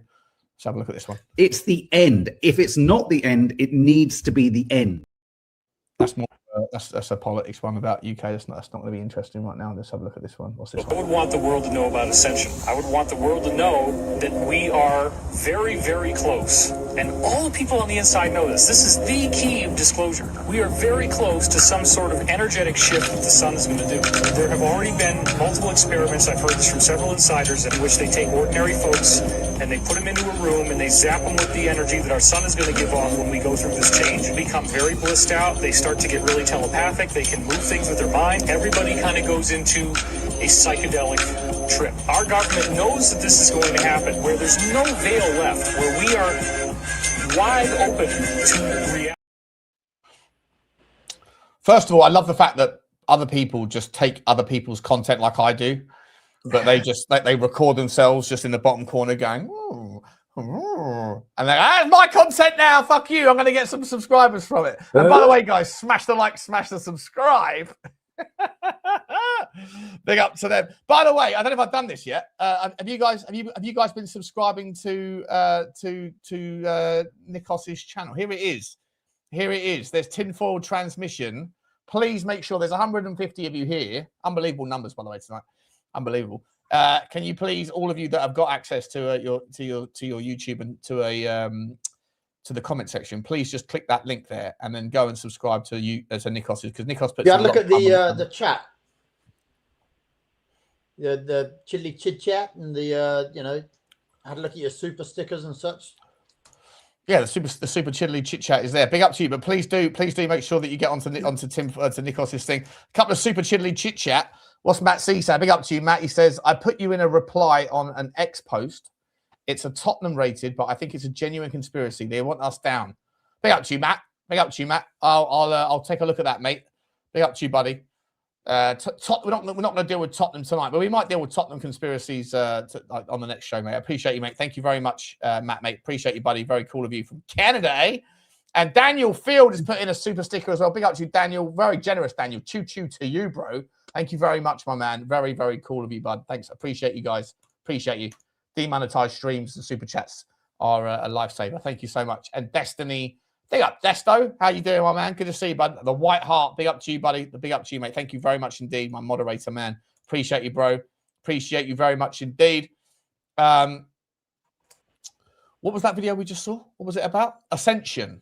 Was there much to say about it, or did we just skip over it? No, he's smart. He's obviously a smart guy. He's obviously come across stuff that is probably beyond us. You know, like yeah, I think it's quite clear, abundantly clear that he's actually quite a clever guy. And he's done the research. So I don't know. I think it's like suspicious about his recent passing, the way that it happened. Yeah, I think that's quite something that I think we'll find more information about over time. But yeah, unfortunately, we've lost an intelligent one in that one. Yeah, same. I didn't know enough about him, but I'm going to look into him. Now, one thing I really want your generation to embrace is that the Earth is a closed system. We cannot leave the Earth. There's no place to go. There's no place to throw your trash. Bit of you that one, Nikos, isn't it, mate? He said everything I needed. I didn't say anything. No, listen, mate. Who is that guy? What's that guy's name? Is Phil the science guy? Bill Nye. Bill Nye, the science Bill Nye, the science guy. Yeah, I don't watch these idiots, mate. But if this guy's saying it, like, he's obviously the opposite of the narrative. Dropping some truth, but they have to let you know. They have to let you know, don't they, mate? Retribution. Karmic resolution, or whatever it's called. Yeah. Retribution. Big up to you all. Let's go for a couple. How much time you guys got left? What is it now? 12:15. How's everyone doing? Yeah, we're good, mate. Yeah, let's get through some more videos. We've got enough people in the chat still. Keep going. All right, let's keep going. It's the end. If it's done that one already. What's this one? I learned from whistleblowers from the cabal itself is that they have to work within something they call the rules, and this is very, very important. The rules are a body of spiritual principles that they must follow in order to be allowed to exist. Now, what do I mean by allowed to exist? I mean that they are aware that there are benevolent forces that will prevent them from achieving their goals unless we give them permission to enslave us. Ultimately, the universe is intelligent, alive, and conscious, and it is benevolent. It is a benevolent consciousness. That consciousness does not allow the negative to succeed unless it is invited. So the cabal has made a science, a very elaborate science, out of studying these arcane, occult, magical principles that allow them to get away with what they do. So they have to put out everything that tells you who they are in music videos, in these Super Bowl halftime shows, the Grammy Awards ceremonies. They're out there showing you the truth. This is what people are going to have so much trouble with once disclosure happens, is that these people actually practice black magic, and they are very, very good at it. Basically what we were saying, isn't it? Exactly. There's rules to it all, but it's spiritual rules. You know, a lot of people don't understand that there's something like this going on, but they do understand it, and they have to put it in our face, same way that we just saw Bill Nye do it. Neil deGrasse Tyson does it. They all do it, but as long as they do it, there's no repercussion for them. Yeah, it's done most of it's done in plain sight. Yeah, but if they come out and said it in a serious way, people would pick up on it. So they have to do it in a way that they use comedy a lot. You know, Will Ferrell does it. You know, he's done quite a lot for them in recent times. You know, but they find a clever way, a constructive way of them getting it across without us really understanding that we're consenting to it. The same way we spoke about McDonald's. We go in, we pay our money, we're happy to buy the product, we're consenting. Yeah. No, 100%. I sort of tend to believe that more and more. Big up to you, Said. You had a couple of Maggies, yeah? They are strong, aren't they, mate? They are fucking strong. Yeah. On my birthday, I think I had 6 of them before like 3 p.m. and I was absolutely I streamed all day. I streamed all day and all night. I think you were on the show, weren't you, Hugo? When was it my birthday? Yeah, I think you might have been dribbling on yourself a bit. We don't want to talk about that. The last couple of hours, and you're like next day, you're like, I have no recollection. Yeah, that's exactly it. The rest. Yeah. People will forgive and forget what you do. Yeah, but you were still vaguely compass, at least, you know, presented as such. My compass always points north, mate, even if north is slightly off axis after 3 or 4. Even if I'm looking like this, it's still always even if your polar bears are in the Antarctic. Remember, these videos will probably last forever, though. Long after you're gone, mate, he's going to stick on the internet. So I know, mate. That's the thing. Try and conduct yourself correctly. That's what's going to happen. Right. Then after I'm gone, someone's going to go, that fucking butler, Jesus Christ, he was an absolute mess. Yeah, there'll be one or two mini butlers to look fondly upon it. Yeah, thank God I haven't got a kid to leave behind. Well, maybe I do, but whatever. Anyway, let's big up to Daniel Field. Is it really you? Yeah. You're going to come back from Thailand, mate, and you're going to have a different story, a different perspective on life. I've got a kid on the way. Mate, I'm rethinking that whole Thailand trip, bro. Did I tell you I was drunk? I think it was actually on that day when I had I booked the wrong flights. I put the flight. You're like there for 3 weeks. I'm going for like 3.5 weeks rather than 2 weeks, and I'm like, I don't know if I want to go to Thailand for 3.5 bloody weeks. Like, what? I've been to Thailand. I've seen everything in. I don't even know why I did it. I've got no idea why. I was drunk. I was like, you know what? I haven't had a holiday for ages. Let's go to Thailand, and then fucking book the wrong flight, book the wrong return date. And I was like, now great. Now I've got. I don't know. Mate, we all know why you booked Thailand. We all know why. We all know. Yeah. I was going to say, I don't need to do a conspiracy. I don't need to do a huge deep dive. What was it? What was it? That guy, Bill. What was the guy? Bill, who was like the king of conspiracy back in the 90s? Bill. Bill Hicks. Bill Hicks, right? And he said, "It doesn't need to be a conspiracy when interests converge." Yeah. Mate, you just know your money's Why are you going to Thailand? Interests are converging. Let's just leave it there, shall we? Mate, you just know that your money's going to go further in Thailand for having the sort of type of time you want to have than it will anywhere else. That's the only reason. You know by week 3 when he goes in, Not like, your money's no good here. Mate, I'd like to come with you. Ruined everything in here. Mate, if I was in a different life, I'd come with you to Thailand, mate. I'd love to come to Thailand with you. Great time. Let's do a fucking rabbit hole convention in Bangkok. Mate, there's a mate of mine that's he's quite a well-known, used to be quite a well-known DJ, and he decided to take a kind of he's gone off to towards more computer engineering side of things now. But he lives out there these days, and he's top lad. Yeah. Yeah. Mate, I would retire about there. I would retire again 20 years time if I'm rich and responsibility. I feel like it's already been ruined though. I feel like I can already tell, because Instagram knows I'm going to Thailand, so it's feeding me algorithmic Thailand content, and I can just it's a bunch of 25-year-olds that are like, oh, stay if you're coming to Thailand for £22 a night. The same as it's what Thailand used to be is what Bali is now, right?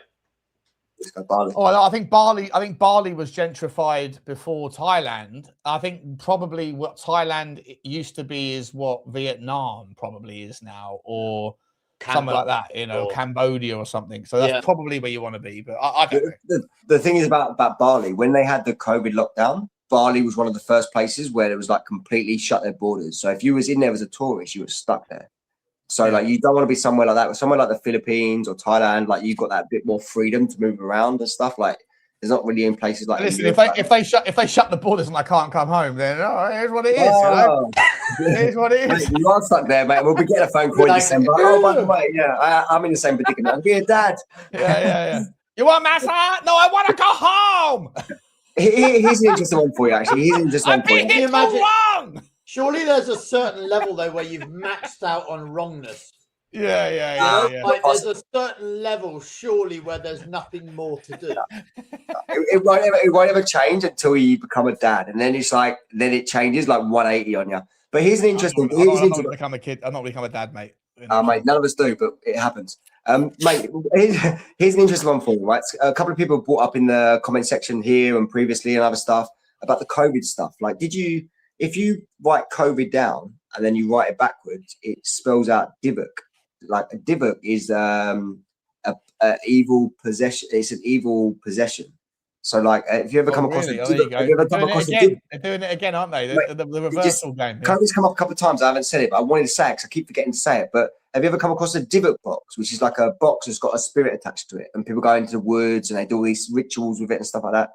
But COVID spelled backwards is divuk. Divuk. So it means evil. Have you seen AstraZeneca? If you spell it slightly differently, like AstraZeneca or something like that, or Travenik and then space.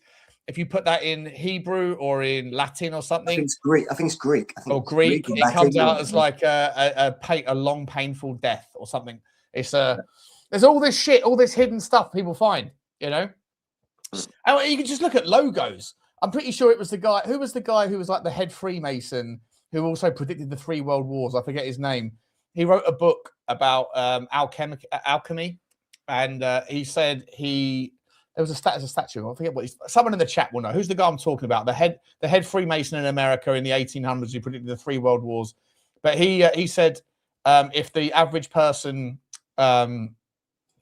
understood the power of symbolism, then they would sort of basically chase us down and burn us all. And if you look at like all of the logos of all of the companies in the world, all the vast majority of car companies have all got devil symbols, like the Toyota badge, the Honda badge, everything represents the devil of the 666. You look at the Disney logo, Walt Disney, his signature has got three sixes in it. You look at the CERN logo has got the 3 6s. You look at Google's original logo the Google Chrome is 3 6s. You look at the World Economic Forum, Davos, that's got 3 6s in it. You look at Heineken, you invert the Heineken, it's got 3 6s. This notion of anybody who doesn't like conspiracy theories turns around and who isn't religious turns around and hears this shit. They all immediately go, oh, you lot just ascribe the devil to everything. Their fucking devil is in everything. Like the thing that represents the devil, the 666, which obviously is the manifestation of carbon, six atoms, 6 neutrons, 6 electrons. 666, if you turn that into geometry, it looks like a black cube. It looks like the inside of the Star of the Methram or the Star of David, whatever you want to call it. That is basically a 2-dimensional format of a 3-dimensional cube, exactly the same as what's on Saturn, on the North Pole of Saturn.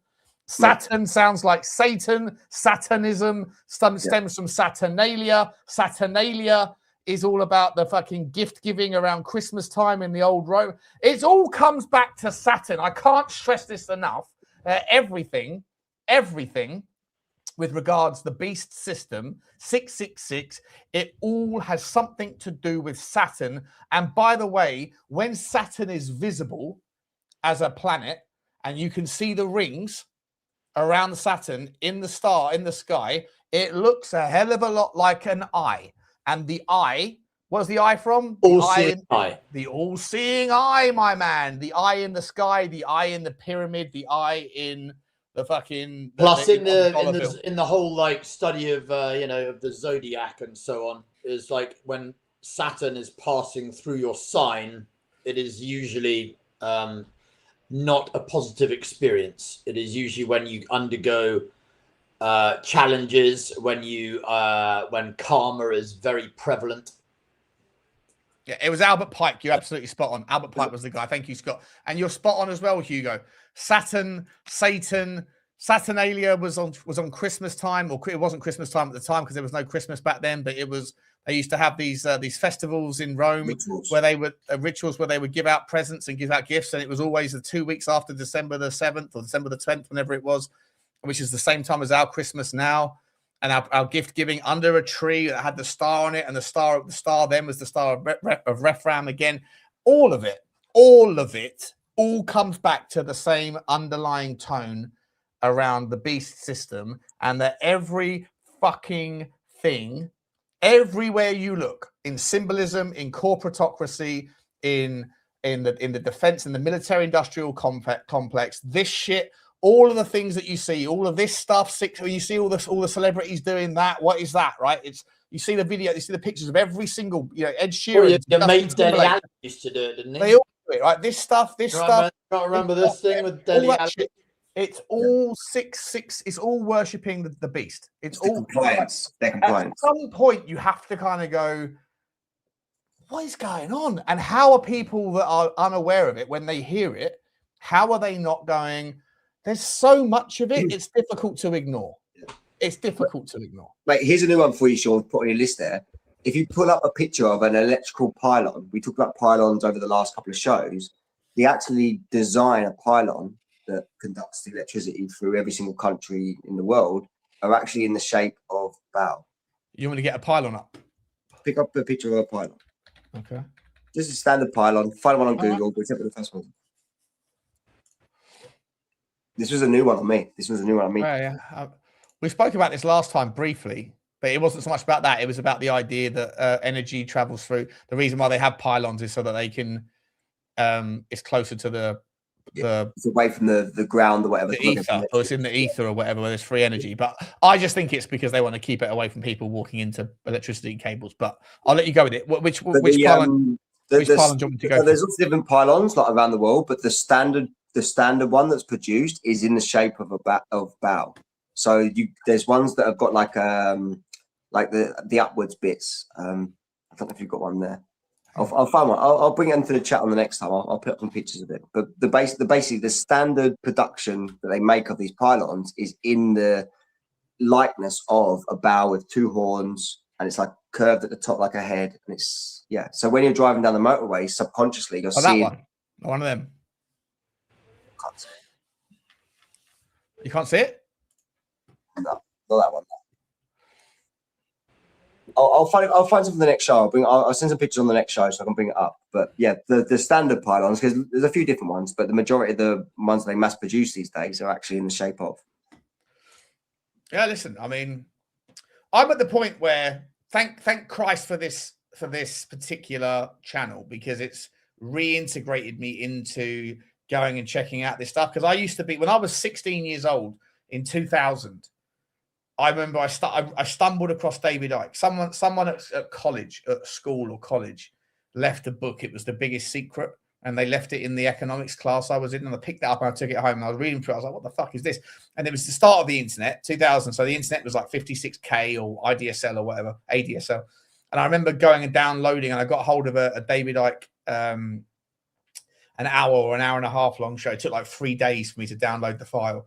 And I watched it, and I was like, oh my God, this is amazing. So then I read his whole book, and then I found Alex Jones about a week later, and then Alex Jones predicted 9/11, and then that happened on September the 1st, and I was like, oh my fucking God, what have I just stumbled into here? Like, this is a new, like, this is the first love I ever had. I was a rugby player at the time.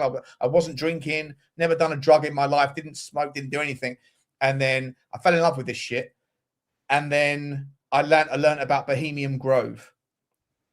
And that was like, what the fuck is going on? And I fell so madly in love with it. I became a complete lunatic conspiracy theorist for the next like 5 years of my life. And then as soon as I got out of university and I had to go and join the real world and I was like investment banking, like, you couldn't talk about that stuff. So I sort of like forgot about it a little. I didn't forget about it, but I sort of like I'd sort of all like suffocated my urges or suppressed my urges to talk about it. Deprioritized it.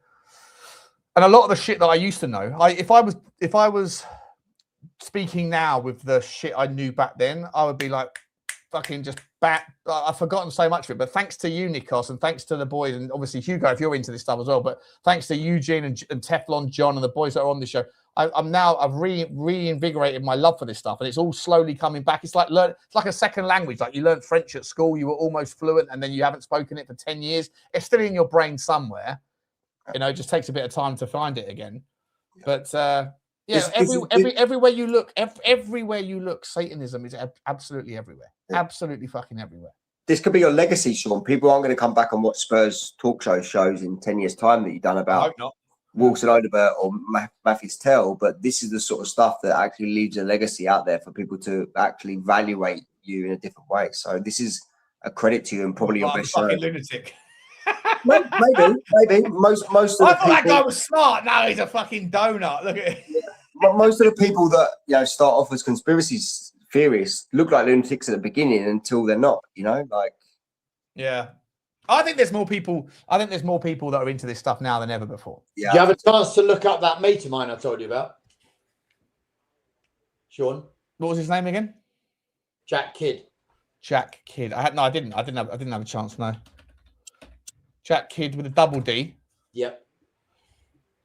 This guy. This guy. Him? Nope.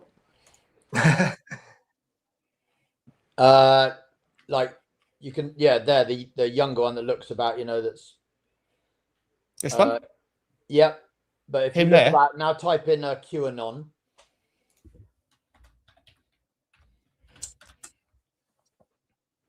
As opposed to images, go to like all, and you start looking at some of that. There you go.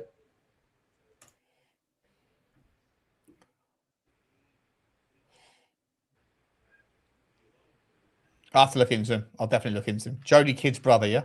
Yep. We'll get him on the channel. Get her on the channel as well. Oi, Jodie Gill. They had to give us in there, as you said before. The future of humanity is an enslaved digital system, so they have to give us internet. It's just this is a byproduct of them giving it, but they've controlled it from the very beginning with psyops But people unfortunately have got a brain and they can think for themselves, especially if they're detached a little bit from sort of. Well, that's what the whole premise was between, like making everything digital currency, right? Was that they could absolutely everything could be tracked and effectively it could be turned off if you were inconvenient. Exactly.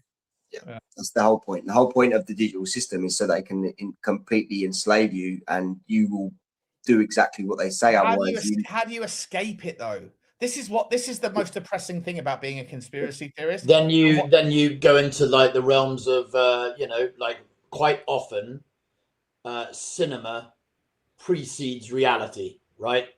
What is deemed to be fiction and fantasy is actually like a precedent for what is coming next. Yeah, that's why 2026 is the year of disclosure in the cinema. Every fucking movie that's out there right now is some sort of sci-fi, some sort of UFO, some sort of alien thing. You got the geezer who was on Joe Rogan, Bob Lazar. He drops his video. Like as much as I like think they're all good people and I think that they mean well, but I think they're also pawns to capture everyone's imagination so that at some point in the next year or two, I remember who was the president before George Bush the First, who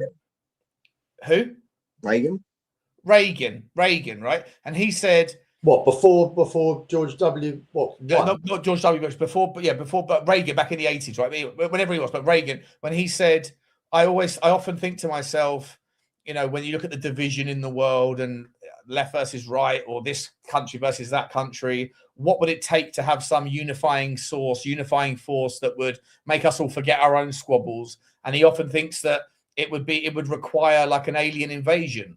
And then ever since then, there's been talk about the Project Bluebeam, and you can't tell me that when they pump out all that crap, the chemtrails into the atmosphere. And by the way, if you look in the chemicals that are in the chemtrails, they also happen to be things like baromium. It's aluminium, aluminum phosphate or something else. Anyway, the four major chemicals make up the word bale as well, just for what it's worth from the chemical compounds of it. But all of that shit are basically heavy metals. What's the benefit of that stuff? Well, one, it falls down on all the grass eventually, and all the cows eat that shit up, and then that gets ingratiated into their meat, so you eat that stuff, and that becomes toxins and poisons inside of you. Number two, that other stuff can get sucked up into the ionosphere by HAARP, and then can become reflective materials that can either be used as part of weather warfare, geoengineering, or could be used as part of a future plan to create a hologram of a fucking of a UFO that comes in. It won't be a real UFO, but like in order to fake an alien invasion, they need to have shit in the sky that can act as that can look like it's a giant fucking UFO. Well, and then everyone suddenly falls in line and goes, "Oh yeah, okay, shit. Well, if we've got an alien invasion coming in, then we better give over all of our control to a new world order or one world government." I mean, if you look at the precedents before, you had the likes of obviously like the Matrix series, right, where you've then got a subsistent, rebel, society, and you've got machines running the world basically. You look at the likes of before them it was Star Wars, where again you have rebels against what is effectively like you look at the troopers, you look at Darth Vader, again like machines personified, if you will. So you look at all of those and it's already like foretelling what is to come, right? It's just it's a gift. It's actually a gift. If you can think like we think, it's a gift. It's not a curse. It's a gift. Because if someone has said to you in 1990, it's a depressing gift, mate. Most gifts are fucking lift you up. I feel fucking sad all the time because I'm like, well, I know what's coming and it ain't good. Well, mate, ignorance is bliss. The scenarios are depressing whichever way you look at it, but it's a gift. If someone has said to you in 1998 that all the world press is about to die and it's all to be put onto this computer program, and everyone around the world in the next 10 years is going to read everything that goes onto this internet thing, the whole idea behind it was like loony. But if you was to go back in time the one thing you would have done is you would have invested in companies like Microsoft. You'd have put your little bit of money into companies that were going to thrive. Probably put it into the .com companies that went bust in 2001. Again, this is the same. It's interesting because the same thing's happening now with crypto. AI, and with AI for sure. Well, and with AI, but in particular, if you could stake a bet on where can I, because the real answer to your question is what is the way out of this, and the answer is options. So the real, not options in stock market options like you didn't talk about. It's like having options with money to do things where you can actually potentially change the direction. In the 1998, 1999 .com scenario, they flooded the market with web companies. There were companies that were making lots and lots of money for a period of time, and then bang, they all disappeared apart from a handful of them. So we're witnessing the same thing now with crypto. Over the last 7 years or 8 years I've been involved with crypto, 6 years, 7 years, whatever it is with crypto, there's gone from 2,500 coins to millions of coins.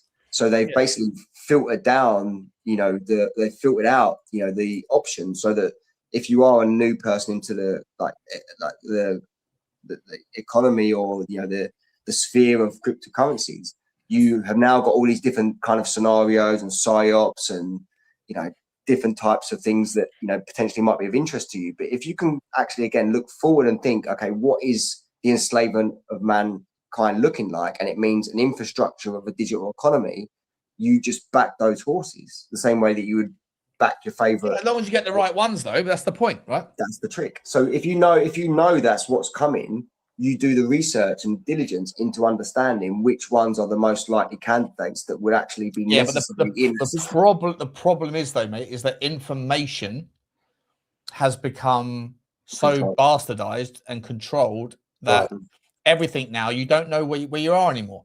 Like at least in 1990, when most people wouldn't have been aware at the time, or 1950 or 1940 or 1960 or 70 or anything else, at least you only had certain sources of information, and you knew that most people just trusted it.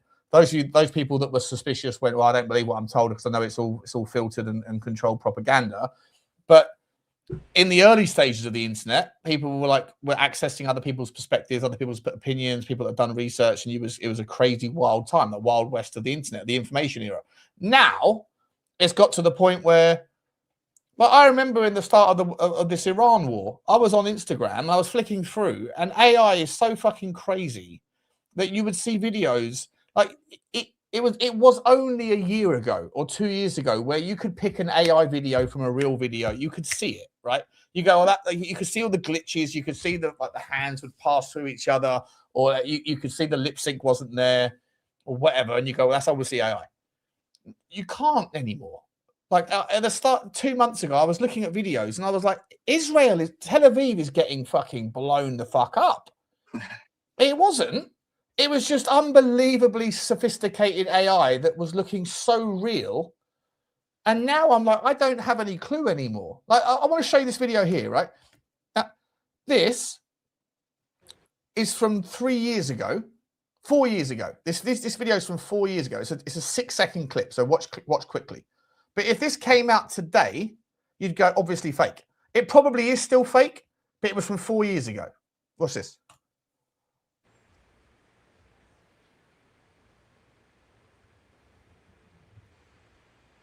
No, you see that? It's like it's apparently a tear in the sky. Truman Show.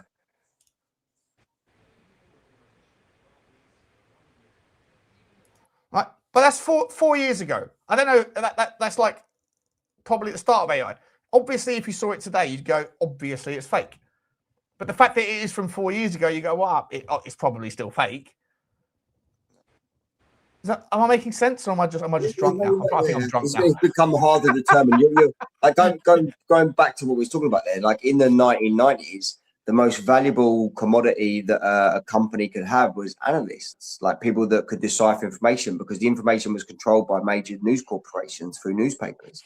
Now we have the option to be able to, again, it's a minefield, but we have access to so much information. If you can decipher the information in a certain way, you actually have a gift, as opposed to the majority of people that don't have that gift.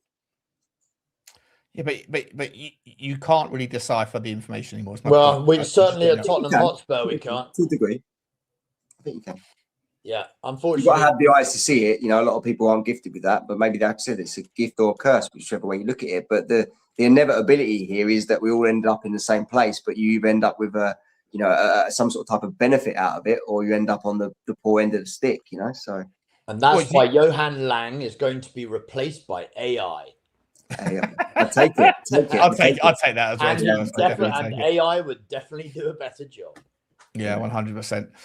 Listen, guys, we've been going for 3 hours. It's probably a good time. I've realised in the last 5 minutes that I'm actually drunk now, and so I've probably been drunk for the last 2 hours. But I should Mission probably accomplished. once I realise it, I think it's time to wrap it up. So, Hugo, unbelievable debut, my man. Will you come back, or have you had enough? No, all good, mate. I'm here for the for as much as you can stick. Okay, brilliant, mate. Well, you've absolutely fantastic. Absolutely fantastic. Nikos, absolutely fantastic to see you as always, my man. What's coming up, Nikos? When you next going to be doing something on this channel right here?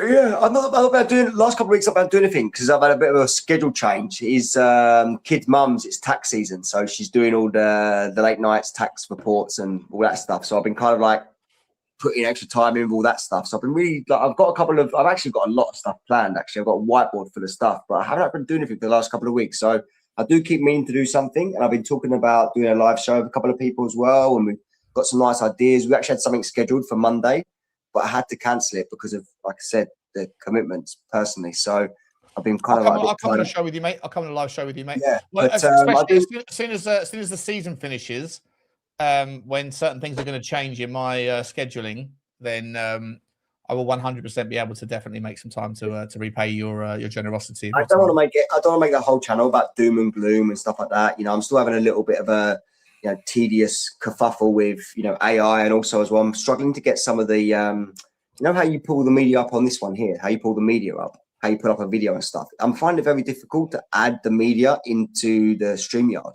Have you got a paid account? I had a paid account, yeah, but it still wouldn't let me do it on the phone. So I've got to figure out a way where you might have to do it. You haven't got a laptop, have you? No, I do it from the phone. So again, I've got to. But anyway, so I've got a lot of stuff planned, but I've been kind of like, again, just a little bit restricted with time and stuff. So I want to do a lot of stuff, and I want to bring a lot of interesting information forward. I wanted to do a show based around what we just spoke about there, about exit strategies with potentially options, and related to crypto, which is something I think I know a lot about and stuff. So everybody's interested in that stuff. I think I'd like to talk about that. Not financial advice, but I'd like to talk about how potentially that could be a problem solver for some people. So yeah, I've got some ideas, mate. I've got lots of stuff going on, but yeah, I do apologize anyone that's in the chat now that is a subscriber. I haven't been able to do anything in the last couple of weeks, but I keep meaning to. As soon as I get a bit more free time up, I will be jumping straight back into getting the content pumped out. And I do appreciate everybody that supports it. And thank you so much for everybody who watches. But we've got some new stuff hopefully coming soon. Love you, Nikos, mate. Appreciate you, bro. Hugo, absolutely sensational. Cheers, Nikos. Great. I hope you guys will. I think you guys have been absolutely working in tandem together fantastically well. It's always nice when people meet for the first time and they get on like a house on fire. Eugene, take note if you're watching. Eugene, take note. Yeah. I haven't seen him in the chat today, but I've seen Destiny just digging at him all the way through the chat, digging at him. So if it was here, he was a bit, I'm sure. I thought somewhat, to be honest. Listen, by Johnny, if you're watching still, I don't think you are. It's late now, mate. But absolutely died. Absolutely. I mean, the first thing he said was to go and check out the Black Dahlia. I was like, "What are you doing? You coming in dropping bombs on people?" I felt like I was a conspiracy expert, but I haven't even heard of that one. And he's like, "Where you been, bro? The Black Dahlia?" So he's trying to embarrass me, the prick. I have to give him a little digital slap tomorrow on Football Link. But guys, we're going to leave it there. Massive thank you to you, Hugo. Massive thank you to Nikos. Massive thank you to Johnny Boy. And thank you to all the super chatters. And thank you to all the ramblers who have been here for the evening. It's been a fantastic, unbelievable numbers, by the way, for a small channel all the way through the evening. We love you all. And we'll be back. What day is it today? Wednesday. We'll be back. I'm gonna do my best to be back Friday. I know I say this a lot and then I don't do it, but I'm back Friday. I hope, because I enjoy it. I've got too many more videos to go through, so we got to keep this going. Appreciate you all. Love you. Please do like, subscribe, and guys, as I said to you last time, the only way this channel is ever going to grow is if you guys share it to people that feel the same way as we do about life. So please do share it with your friends, like, subscribe, and all that stuff. And thanks again, guys. We'll see you soon. Take care. Bye bye. No, no.